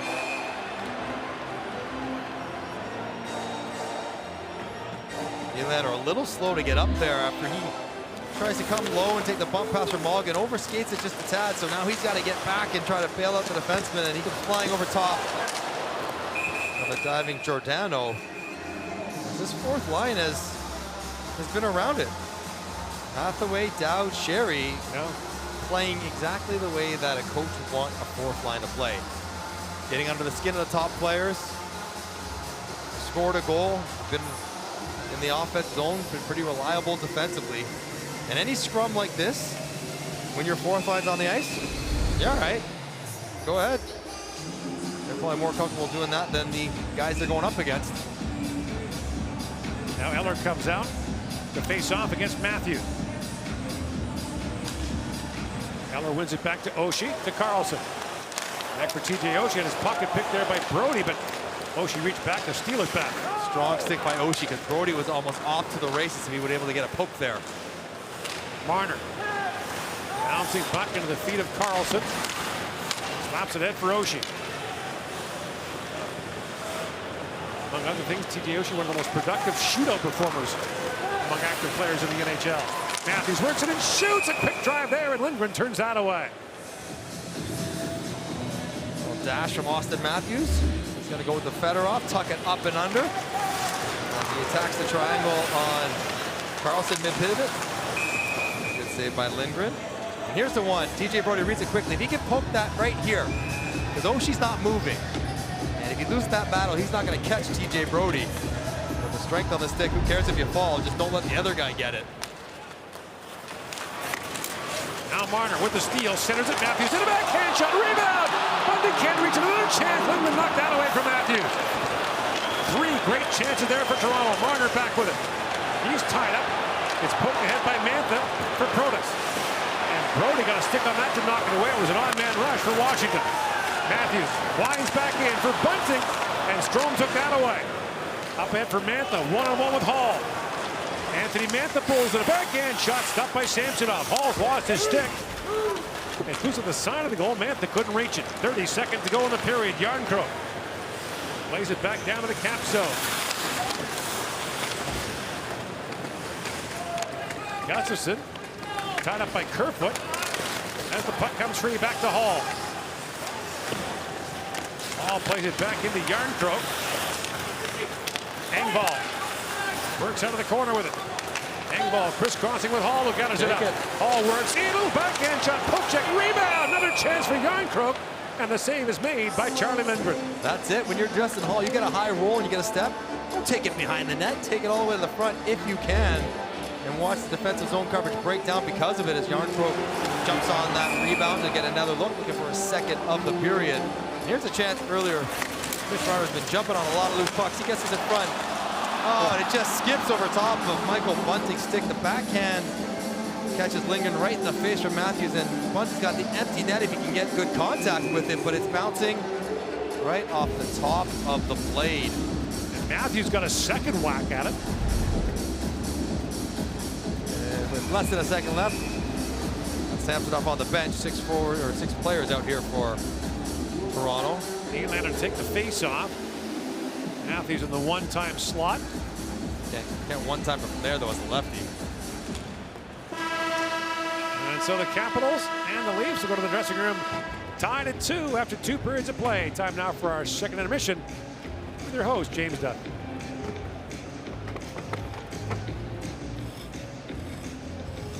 After the second period of play, the score is Golden Valley Blues 2, the Washington Capitals 2. Shots on goal number 30.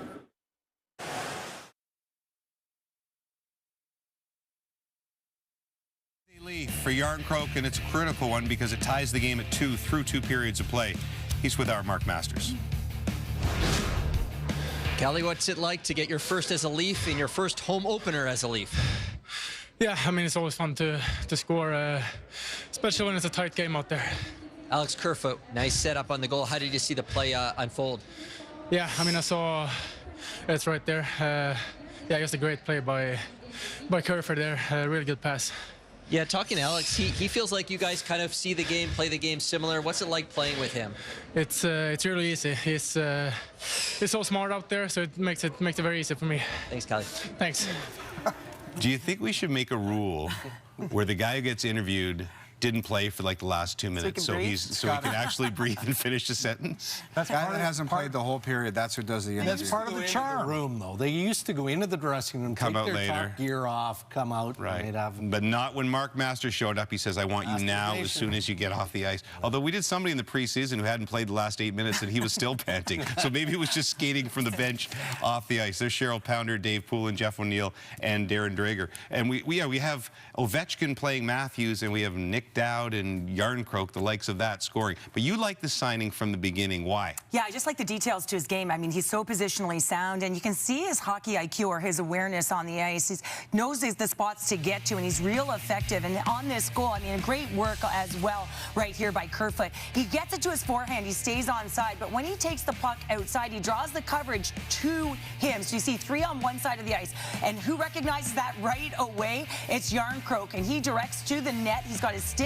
on the ice, and that forward momentum just moves that puck. And you really saw that effectiveness right there. You watch that pass, too, and you think about that. It's going through 3 sticks. Yep. Great pass by Kerfoot, but it's not your eyes to his eyes. It's your stick to his stick. Yep. And when I coached, I actually used to have the players draw eyes on their sticks and have the eyes on the stick look at the stick. Because you think about that, you know, you're looking at his eyes, but that's not. Did where they the do puck has to noses go. and Oh, they mouths too? I did it as well. I did it as well. They do with it. my girls' It team. just makes total sense. That all starts with Morgan Riley, too. Those outlet passes, he sent Kerfoot in the breakaway last night. Time and time again, he looks up ice and makes those stretch passes. It makes the life on the forward so much easier. Did anybody get the eyes from the little arts and crafts store that Oh, the they little draw. googly They eyes use that- different colors. They put big eyelashes on them. There was. I know it's only the second period of Game 2 of the season.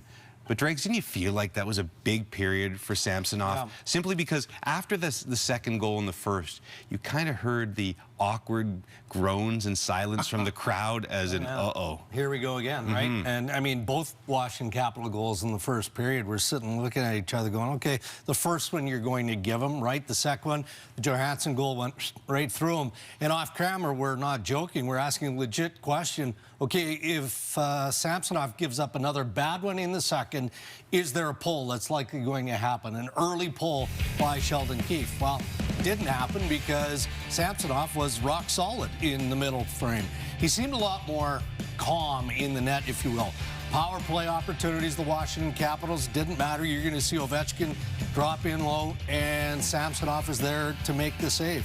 Big shot, there's the glove. I mean, is he going to have to stand on his lid every single night? No. In terms of structure and the defensive play of the Toronto Maple Leafs, they tightened up, and we'll have to get a little bit better in that regard. But if you get that level of goaltending, then you're okay. He was one away from getting pulled, because if one went through him again, then you got big-time troubles. And all the eyes are on him, because I don't think anybody was completely in love with Matt Murray last night. So you're saying, okay, now the second guy that you brought in from a different organization is going into the net. Let's see what you got. So if it would kind of get ugly in there, like Drake's mentioned off the top. If he let in another one through the body, he probably wouldn't be in the net. So he stands on his head in the third period. Is he playing Saturday night? No, we're not that quick, is it? Like Murray's playing his old team. Bully, no? I think you have to give that to Matt Murray. Yeah, you can't. We're not making these decisions now, are we?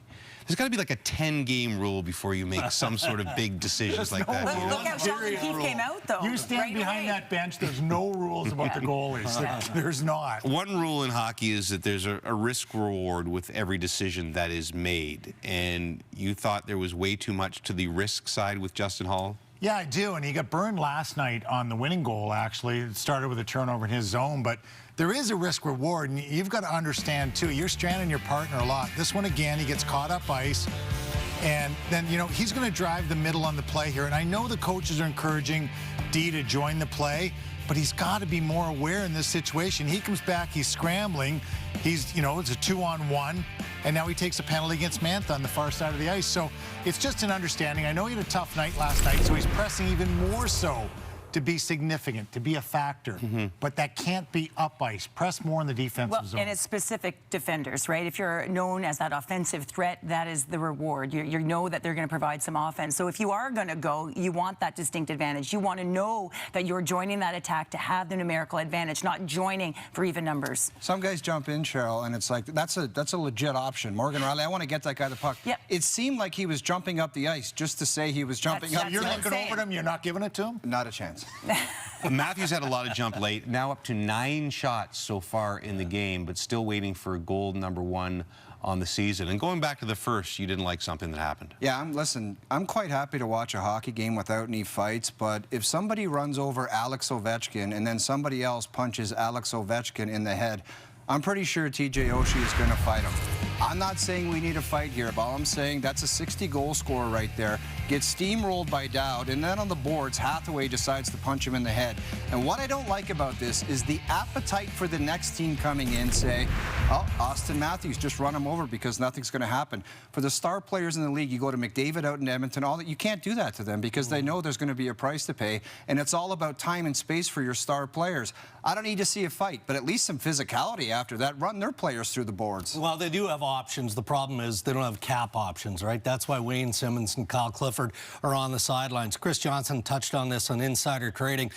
Simmons is still an option. He wants to stay in Toronto. He wants to play for a top Stanley Cup contender, and he sees the Maple Leafs as being just that. So maybe if Leafs management sees more of what Jeff just circled on with the attention paid to Austin Matthews, they find a way.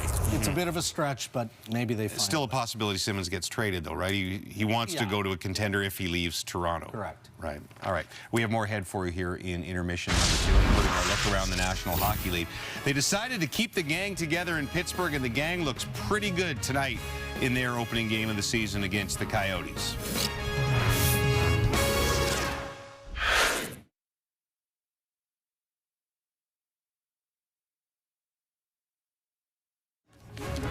We're back, and we're back with the next edition of Leafs Hockey on October 24th against Vegas, 9:30 Eastern. Why is this extra special? Because if Phil Kessel continues to play, he will tie the Ironman streak that night against his former team. Phil Kessel, the ultimate Ironman. Isn't that something? Highlights from tonight. We showed you the Tkachuk goal for Ottawa, but the Sabres come back. Peyton Krebs to Rasmus Dahlin. He beats Anton Forsberg, his first of the season, 2-1, late third. The Sabres lead in the opener for both teams. Yotes in the Pens, first period. Jake Gensel beats the icing and feeds number 87, some kid who has 518 in his career.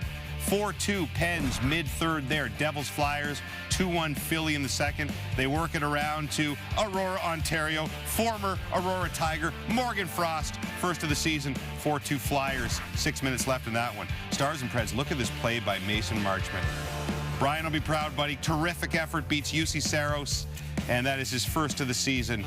2-0 for the Stars. Rangers and Wild. The Rangers looked really impressive opening night. They look good here. Lafreniere to Panarin beats Marc-Andre Fleury. Panarin has his first. Ranger up 3-1. Your score in that one. Leafs power play has looked pretty good tonight. They got the goal in the first period. All sorts of chances here, including this one by Michael Bunting. You can watch it, of course, all in TSN 5G. It gives you the ability to control the angle on every single play. You can zoom in and out, rotate around the action. Visit tsn.ca/5gview for more information. The third period just ahead.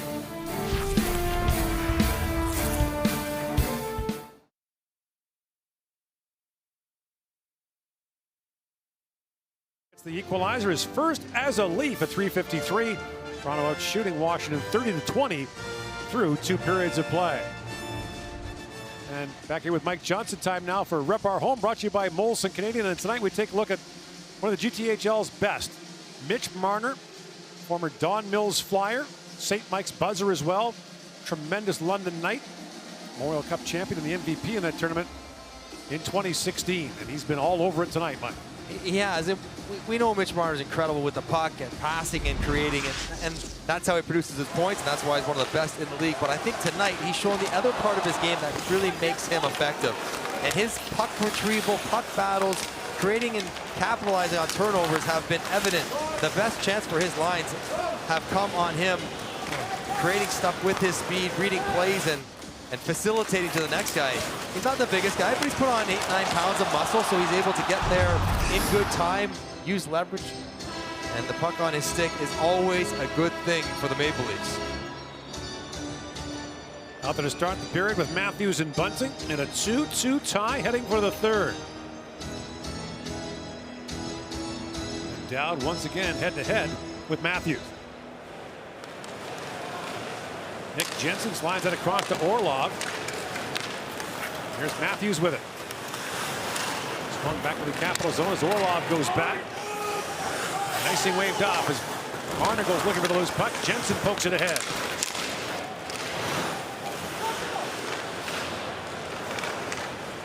Sherry chips it back down as Giordano goes after it. Mark Giordano, 17th NHL season. Settles things down as Toronto changes. Still pretty effective, though. You get him in that third pair role, he'll put up some good numbers. Thomas Trophy winner with Calgary back in 2019 when he had 17 goals that year for the Flames. Here comes Ovechkin now. Working in, but Riley swung back to take that away, and Ovechkin steps hard into him. Kuznetsov gathers up the rolling puck. And Riley banks it back around. Faravari steps up. Down to Brown. Leaves it there for Kuznetsov. Centers it. Brown had to skip off a skate rather, as Brody got in the way. Now Riley up for Engvall. Big ball for Kerfoot. Knocked down by Carlson.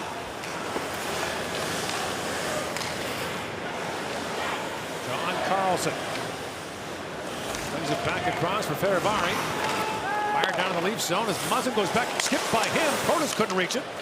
Now Mantha trying to leave it there. Tavares up for Malgin.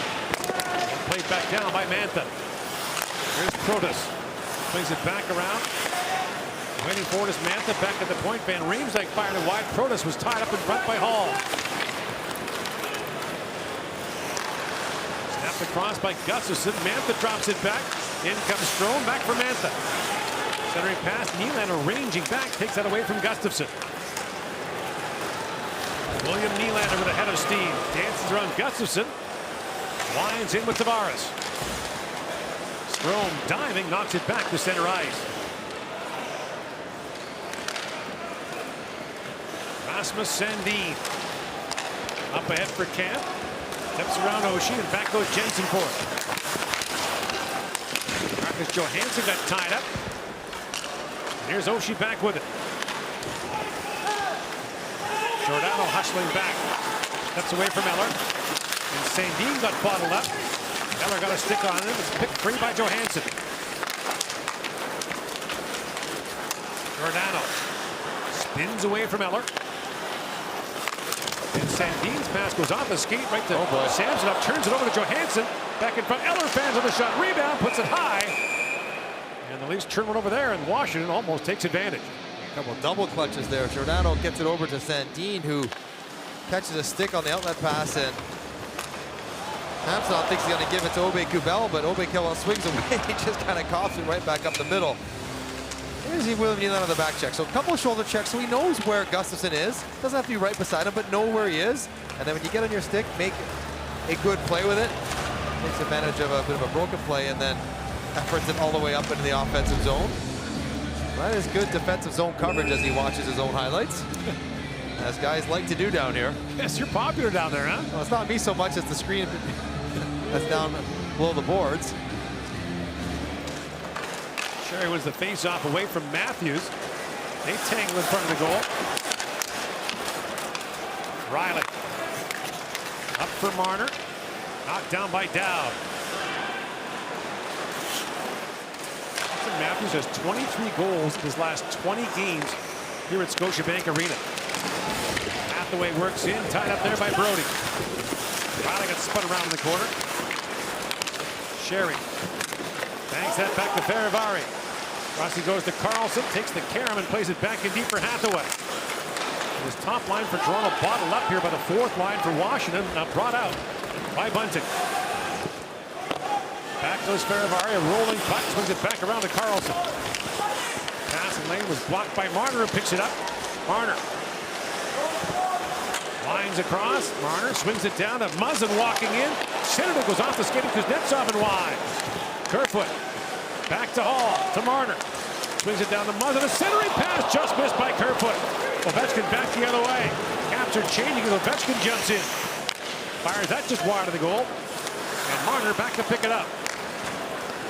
Up for Kerfoot as Van Riemsdyk knocks it down. His shooting knocked down by Hall. And Gustafsson back to pick it up.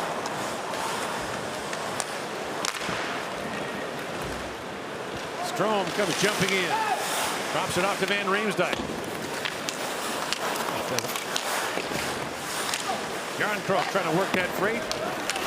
And now Giordano swings back for Toronto. Up for Engvall. Jarnkrok to Tavares. Rink wide pass, bounces to Sandin. Across he goes to Giordano. Tavares back for Giordano, held by Sandin, shoots and through the traffic. Lindgren knocked that away. Protas has his pass knocked down at center ice by Engvall. 5 gone here in the third period, a 2-2 tie. Toronto led the game early.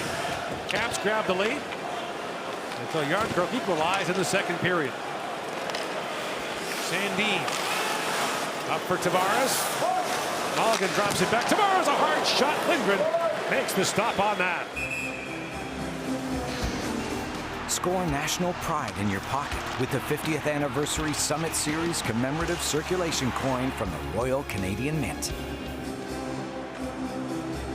Not a lot of offensive action so far in this period. Muzzin tries to find Kerfoot backdoor, and he takes a big swipe at this one. That puck was actually closer to landing on the ice for him. And I think you would have realized sometimes that big swing, Gord, it's like, it's either to bunt the ball or is it take a huge home run cut at it? You got to pick it out of the air. It's almost easier to tighten up the swing, shorten it up. There's more scoring in this hockey game than there is in the Thursday night football game at halftime. It's 3-0 there. We've had some tough matchups in those Thursday nights so far, but so the Capitals might tie the Commanders right now. The Commanders have the 3 points. There you go. You know, but Washington's done a good job of slowing this game down. The first period was at a torrid pace, the way Sheldon Keefe wants his team to play. Right. The Laviolette's team has slowed it down, got along the boards, controlled the turnover game, just been much more under control in their own end. Is how they need to play it. Off the face-off win, Brody plays it back to Riley. Tavares works it free for Nylander. Spinning back in the corner, William Nylander. Dow bumps into him. Dow chips it there for Hathaway. Off the glass and back down the ice, ranging back is Brody. Knocked it away from Sherry. Riley up the center ice for Tavares. He was tied up there by Jensen. And Orlov jumps up on Tavares. Brody for Riley. Fires it back in, left there by Lindgren. Jensen up for Carlson. Lead pass for Oshie. He's tied up there by Muzzin. Oshie trying to work it free. Aston Reese has a go off a skate. Now Aubé-Kubel sends it in. Aston Reese trying to knock that down to the line. Muzzin shoots it wide. Johansson goes racing for it. And Lars Eller banks it by Muzzin back down the ice. And this tired line is going to have to stay on for Washington, and the top line for Toronto comes leaping over the boards. Job well done by the fourth line then. Force an icing. Get the offensive guys another opportunity. And Austin Matthews has been good on the faceoff statistically, but it seems like a lot of these ones in the offensive zone, he's not getting clean possession or possession at all to take advantage of these kind of zone starts. The face off against Eller. These guys are exhausted for Washington. Matthews wins it back to Giordano. Back to Matthews, shoots, he rips that wide. Giordano from Marner shoots. Matthews was looking for the rebound, but it skips off the stick of Carlson, up and out. 13:20 to go in the third, a 2-2 tie between Toronto and Washington. In tonight's pregame introductions, the team's first-round pick in 2020 was diagnosed with a brain tumor earlier this year. Because of the pandemic, he hasn't spent much time around the organization, so the 21-year-old Russian was invited to Toronto this month. He's been in team meetings, working out at the team's facility. Coach Sheldon Keefe said today, this is a guy who's been through 4 rounds of chemotherapy and still has a big smile on his face every single day. The coach says Amarov has an ultimate battle ahead of him, but right now he's enjoying his time here, and the team is enjoying having him. Thank you, Mark. A classy gesture by the Leafs to bring him around and include him in team activities.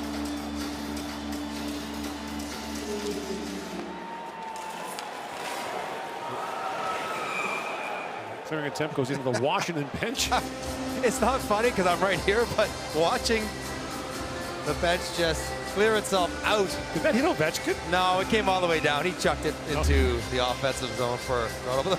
Luke Jensen sails a wrister, and look out. Coaches are all diving for cover. Even the players, like, come on, Trevor Van Reems, like, you sit yourself in front of a 100-mile slapper, you can grab a 60-mile-an-hour wrister. You get a little heat when you get back to the bench after pulling off one of those. Marner drops that back to Giordano. Sandin to Giordano. Long wrist shot got through, scores! Mark Giordano, the go-ahead goal here in the third period.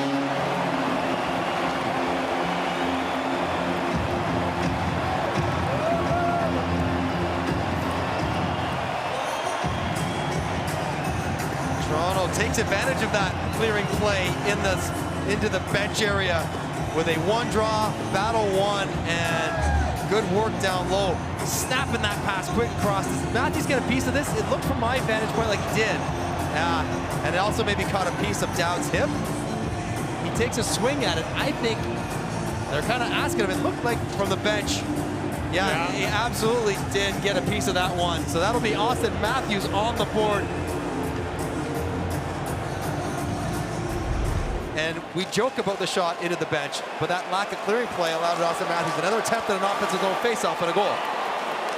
Now busting in is Kuznetsov. Fired that wide up the other side. Ovechkin hammered it wide. Up to center ice. Kerfoot drops it back to Järnkrok. Lead pass to Hall. Gets around Fehervari. Hall comes in. So the Leafs regain the lead here in the third period. As Brown works in. And Muzzin stepped into him. And Jake Muzzin's going to get an interference penalty with 12.5 to go here in the third.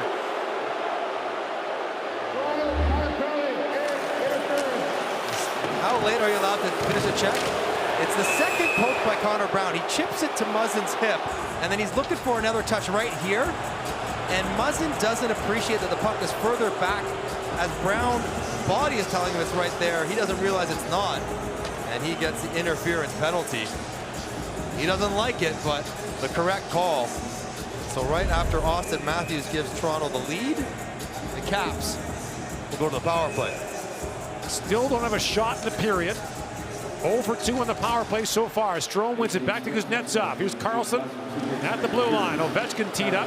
Karlsson goes the other way to Kuznetsov. Karlsson shoots. He whistled that wide. Kept alive by Oshie, who's tied up there by Brody. Kuznetsov. Trying to slide that back. Marner got in the way, and Kemp sent it the rest of the way.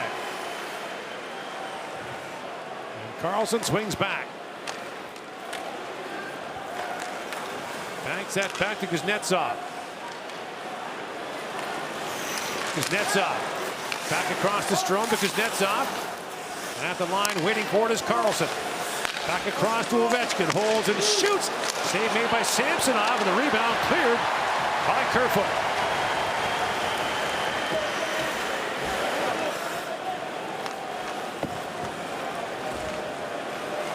Karlsson winds through center ice. Drops it across the Strome. Gets his own pass back. Swings that down to Karlsson. Kuznetsov. Long cross ice pass for Ovechkin. Skipped away. Now Aston Reese with Järnkrok shorthanded. Aston Reese. Järnkrok back in front. Hammered it wide. Ovechkin waiting for it. Up for Kuznetsov. 40 seconds to go in the Washington power play. Aston Reese is tied up there with Oshie way behind the play. And Ovechkin swings back and waits for a change to be completed. Oshie is just giving it to the official. Mantha drops it back to Johansson. Ovechkin remains out for the remainder of the power play. Hall sends it away. Here comes Engvall shorthanded. Engvall works in. He's knocked down. Marner loose in front. Great stop there by Lindgren.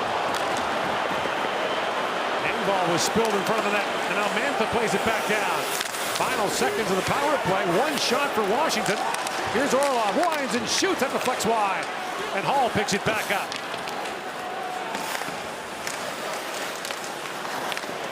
Now Brown works it free. Flips it back in front. That dribbles down, and Samsonov will pounce on that. Power play over. Toronto gets the best couple looks on it. Järnkrok and Marner both almost in alone. As Aston Reese floats one over. Good play here by Järnkrok, aware of a stick lift, but sails it over top of the net. And Engvall skates right into this monstrous open ice hit from Orlov, who sells out on the hit but gives up the breakaway. And Marner tries to go to his forehand side and chip it back against the grain. Nice hit. He'll take the hit to get over to Marner. Snazzy little pickup. How about that? And Lindgren with a nice save. Now Van Riemsdyk steps up. Leaves it back for Dowd, who has a goal in the game. Flex wide, picked up now by Gustafsson. Leaves it back around to Van Riemsdyk. Matthews. Bumped there by Dowd. And Van Riemsdyk knocks down the clearing attempt. Nylander had lost his stick. Now Dowd has the puck back. Tried to center it. The pass was blocked by Giordano. Gustafsson shoots. Deflected puck. Bounce back in front. Sherry can't reach it. And finally, Nylander settles it down and backhands it back down to the Washington zone. That'll go right on goal, allowing Toronto to start a change. And Lindgren gloves that, and they will not allow Washington to change as Lindgren throws that long shoot in. All right, so yeah, no change. Washington will make one more look at this goal. Watch the trajectory of this puck as it sails by Matthews. Yeah. You can see it start wobbling just a little bit different. Just glances off Matthews' stick, and I think also Dowd's hip. And the replay swipes at it here, and it just touches it, but they just announced it's his goal, as I think is accurate. That's now for Austin Matthews, 24 goals his last 21 games here. Home cooking. Like to see it. Ball out to center ice, chipped in by Nylander. And Lindgren careful with that. Same thing again, no? Yeah. That's the same. So Austin Matthews climbing a Leaf list. Regular season and playoffs combined, 150 goals in this building. Matt Sundin, the leader with 151. Here's a question for you. Yeah. Who scored the most goals at Maple Leaf Gardens? Regular season and playoffs. Mahovlich or Sittler? And it's Daryl Sittler. All right. Well done.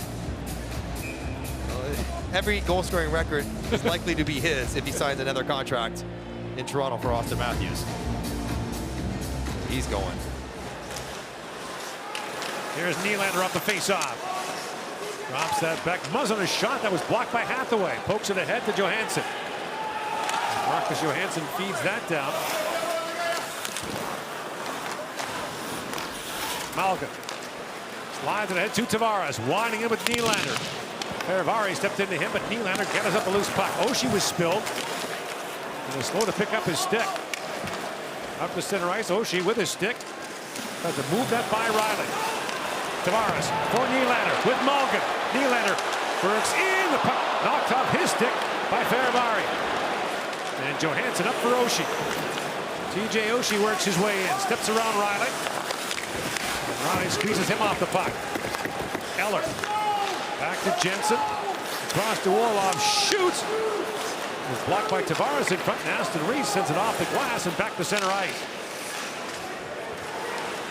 Gathered up by Eller. Cross it goes to Oshie. Obey-Kubel. Bumped there by Ovechkin. Now picked up by Eller. Tries to center it. Goes off the stick of Obey-Kubel. Ovechkin now swings that back. Orlov to Jensen. Jensen has a look. Swings it back down to Eller. Eller swings that back to Orlov. Back across, Ovechkin shoots. That was blocked by Brody. Pokes it ahead to Obey-Kubel. And Orlov stepped into him as Ovechkin sends it rink wide. In comes Eller with Protas. Eller shoots. It's off a stick. Up and out of play. 7:42 to go here in the third period. Austin Matthews gets just a piece and has his first goal of the year on Molson Canadian Leafs Hockey on TSN.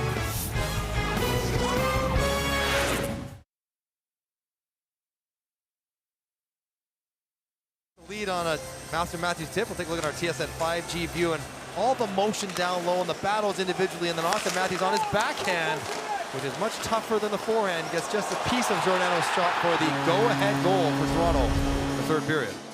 TSN 5G view gives you the ability to control the angle, zoom in and out, and rotate around the action. Visit tsn.ca/5G view for more info. Austin Matthews now with 89 goals in his last 95 home games. That's ridiculous production. It's not right. It's just it's almost hard to compute how much he scores at home or on the road, for that matter, in today's NHL. Muzzin swings back at the line, held by Gustafsson. He shoots, it goes off Kerfoot and wide. Protas back around to Strome. Strome centers it, broken up by Hall. Back at the line is Van Riemsdyk. Wrist shot was blocked by Kerfoot. And Van Riemsdyk back to wait for it. Cross it goes to Gustafsson. Inside 7 to go here in the third period. Caps coming up a home ice loss to Boston last night. The checkmates for the Bruins did the damage there. Krejci, Pastrnak and company. There's a quick chance there for Mantha. Stopped in tight by Samsonov. Bunting works around Fehérváry. Carlson waiting for it. And Brown works that free. Fehérváry jumping in.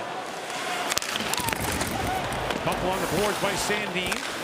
At the line, Carlson shoots. That might have been tipped. Samsonov a good stop there as Fehérváry was alone in front.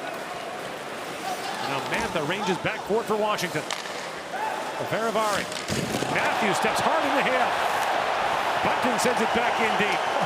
The crowd roaring about that. Collision, but Austin Matthews has a couple big ones he's had in this game.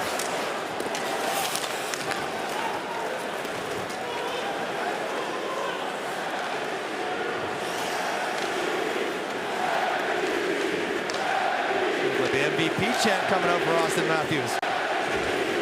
That he is.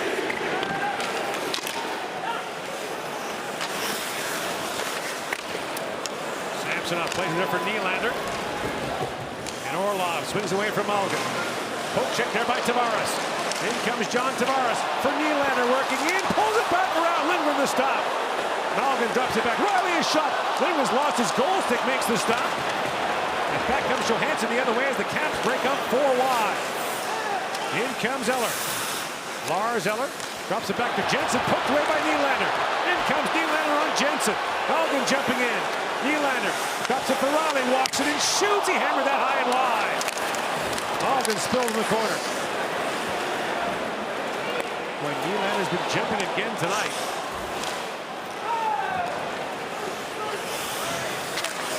Chipped back down and behind the Toronto goal, picked up by Hall, up for Camp. Aubé-Kubel works on it. Gustafsson knocks him off the puck. Inside 5 to go here in the third period.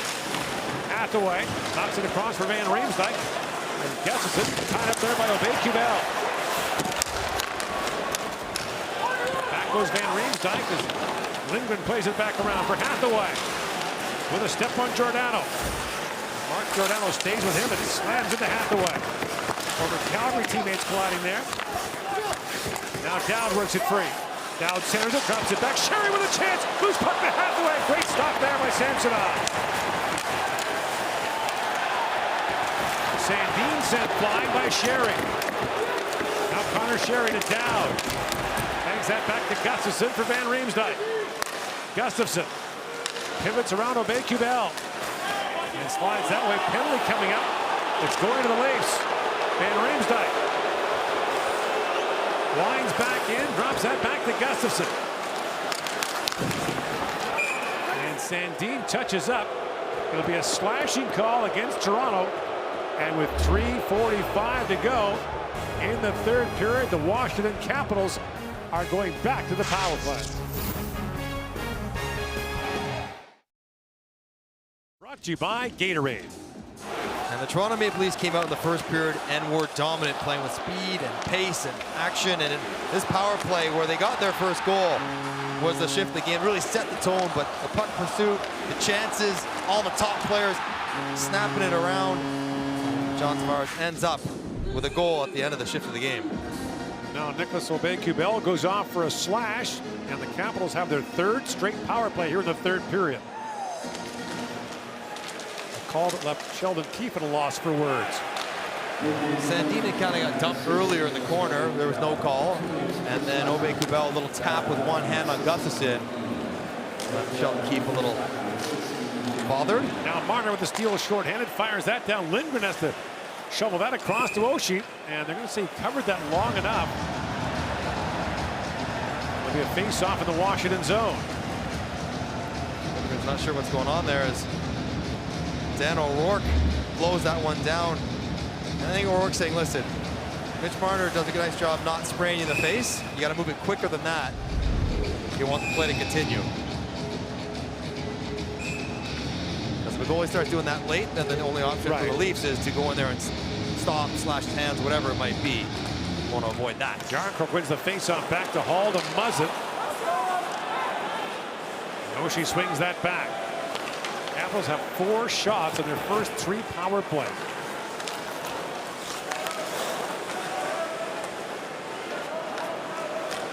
Kuznetsov winds through center ice as Lindgren makes his way to the Washington bench with a 6-on-4 for Washington. Back at the point is Carlson to Ovechkin. Ovechkin shoots, kicked away by Samsonov. Hall at the wall, sealed by Oshie. Here's Ovechkin back with it. Pass in behind Oshie. Ovechkin back across to Carlson. Slaps it across to Kuznetsov. Carlson shoots. Samsonov save. Ovechkin a backhand shot. The rebound, put it wide. Here's Carlson back with it. To Ovechkin, winds and shoots. That's blocked by Hall. A couple of shot blocks by Hall on Washington power plays, taking scoring chances away from Ovechkin. At the line, Carlson shovels it across. Kuznetsov winds and shoots, hammered that wide. And Ovechkin can't hold the line. Capitals net is empty. Brown flips it back ahead, knocked down by Giordano. Carlson brings it in, but the play is offside. Don't know if it was. Molson Canadian Leafs Hockey on TSN is brought to you by Molson Canadian. Our beer, hockey's beer. Timeout coming up for Washington, Gord, as there is still 23 seconds left on the power play. And Justin Hall getting out, recognizing who's standing over there, closing well, and takes it right in the backside. The bench erupted in support of that move. And one of the real things that Justin Hall brings to the Leafs is his ability to kill penalties. John Keefe trusts him down there as a defensive guy. One of the stronger parts of his game, showing it off there. Can't be fun to dip in front of Obi's shot as Washington drawing up their game plan. Some new bodies. Brown's not been around. Strome's not been around, so not the usual cast of characters out here. Last year when Nick Backstrom played, Mike, the Capitals had a power play percentage of 22%, one of the best in the league. Yeah. When he didn't, they were 15%. And that is not a coincidence. That is no small coincidence. He's been good at that for a long time. Good news for Toronto Maple Leafs here with 23 seconds left, Gord, is that faceoff does start outside the blue line. Right. So if you're able to win it, get it clear, that will almost end the power play. And Lindgren back in net in case sort of. Well, tending center field in case Caps wins this. You can't shoot it cleanly in. And when the face-off, Lindgren goes back to the bench, and on comes Brown. Oshie works it free behind the goal. TJ Oshie bumped by Giordano, who's been terrific on defense tonight for Toronto. Carlson battling for it, picked up by Marner for the empty net, just missed. And that'll do it for the Caps power play.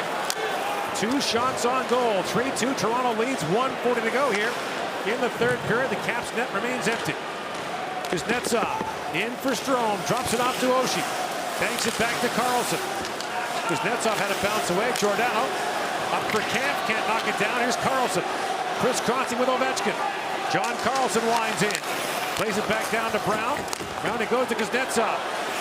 Ovechkin keeps it alive, back in the corner. It goes to Strome, who leaves it there for Brown. In the corner is Carlson.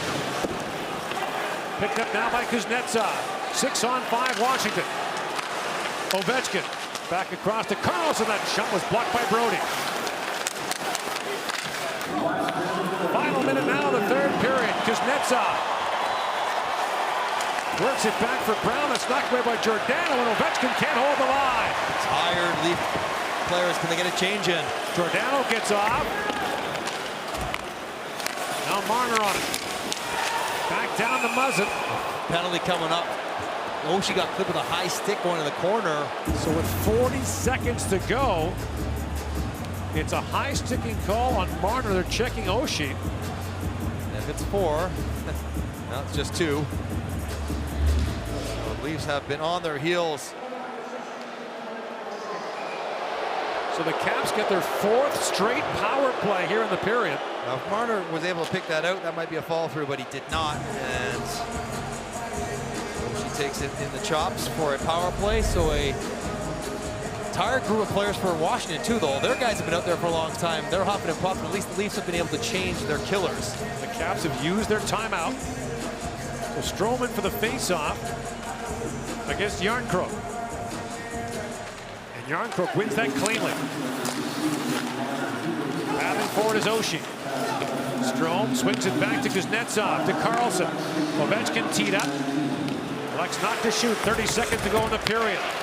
Brown to Ovechkin. To Kuznetsov. Kuznetsov swings it back down. Strome. Kuznetsov to Ovechkin. Shoots. That's blocked by Jarnkrok. Ovechkin gets it back. Chance for Carlson. He rattled it high off the glass. Kuznetsov knocks it down. 10 seconds to go in the period. Ovechkin swings it back across to Carlson. That's blocked by Hall. Jarnkrok gets to it. Trying to clear it out. The puck's at his feet. Oshie holds the line, but time expires. And the Toronto Maple Leafs win their home opener 3-2 over the Washington Capitals. Ilya Samsonov gets a win in his debut with the Maple Leafs against his former team. Got a little tense at the end with some penalty kills. But Toronto does just enough. Excellent first period, and Samsonov really settled in after a tough start and was solid down the stretch to make sure that Toronto got this one and done in regulation and pick up their first win of the season. Final shots were 39-26 in favor of the Leafs. And here are tonight's Molson 3 stars. Mitch Marner with an assist and an active night for Toronto. Nick Dowd had a goal. New star number 2, and Mark Giordano with a solid night on the Toronto blue line. So the Leafs, even their record at 1-1 in the first of 4 straight on home ice. Austin Matthews hits the score sheet. Alexander Ovechkin does not. As the Leafs take it by a final score of 3-2. Next stop for us on Molson Canadian Leafs Hockey is in Vegas on October 24th at 9:30 Eastern Time. For Mike Johnson, Mark Masters, all of us at TSN, I'm Gord Miller. Thanks for tuning in. Now stand by for SportsCenter.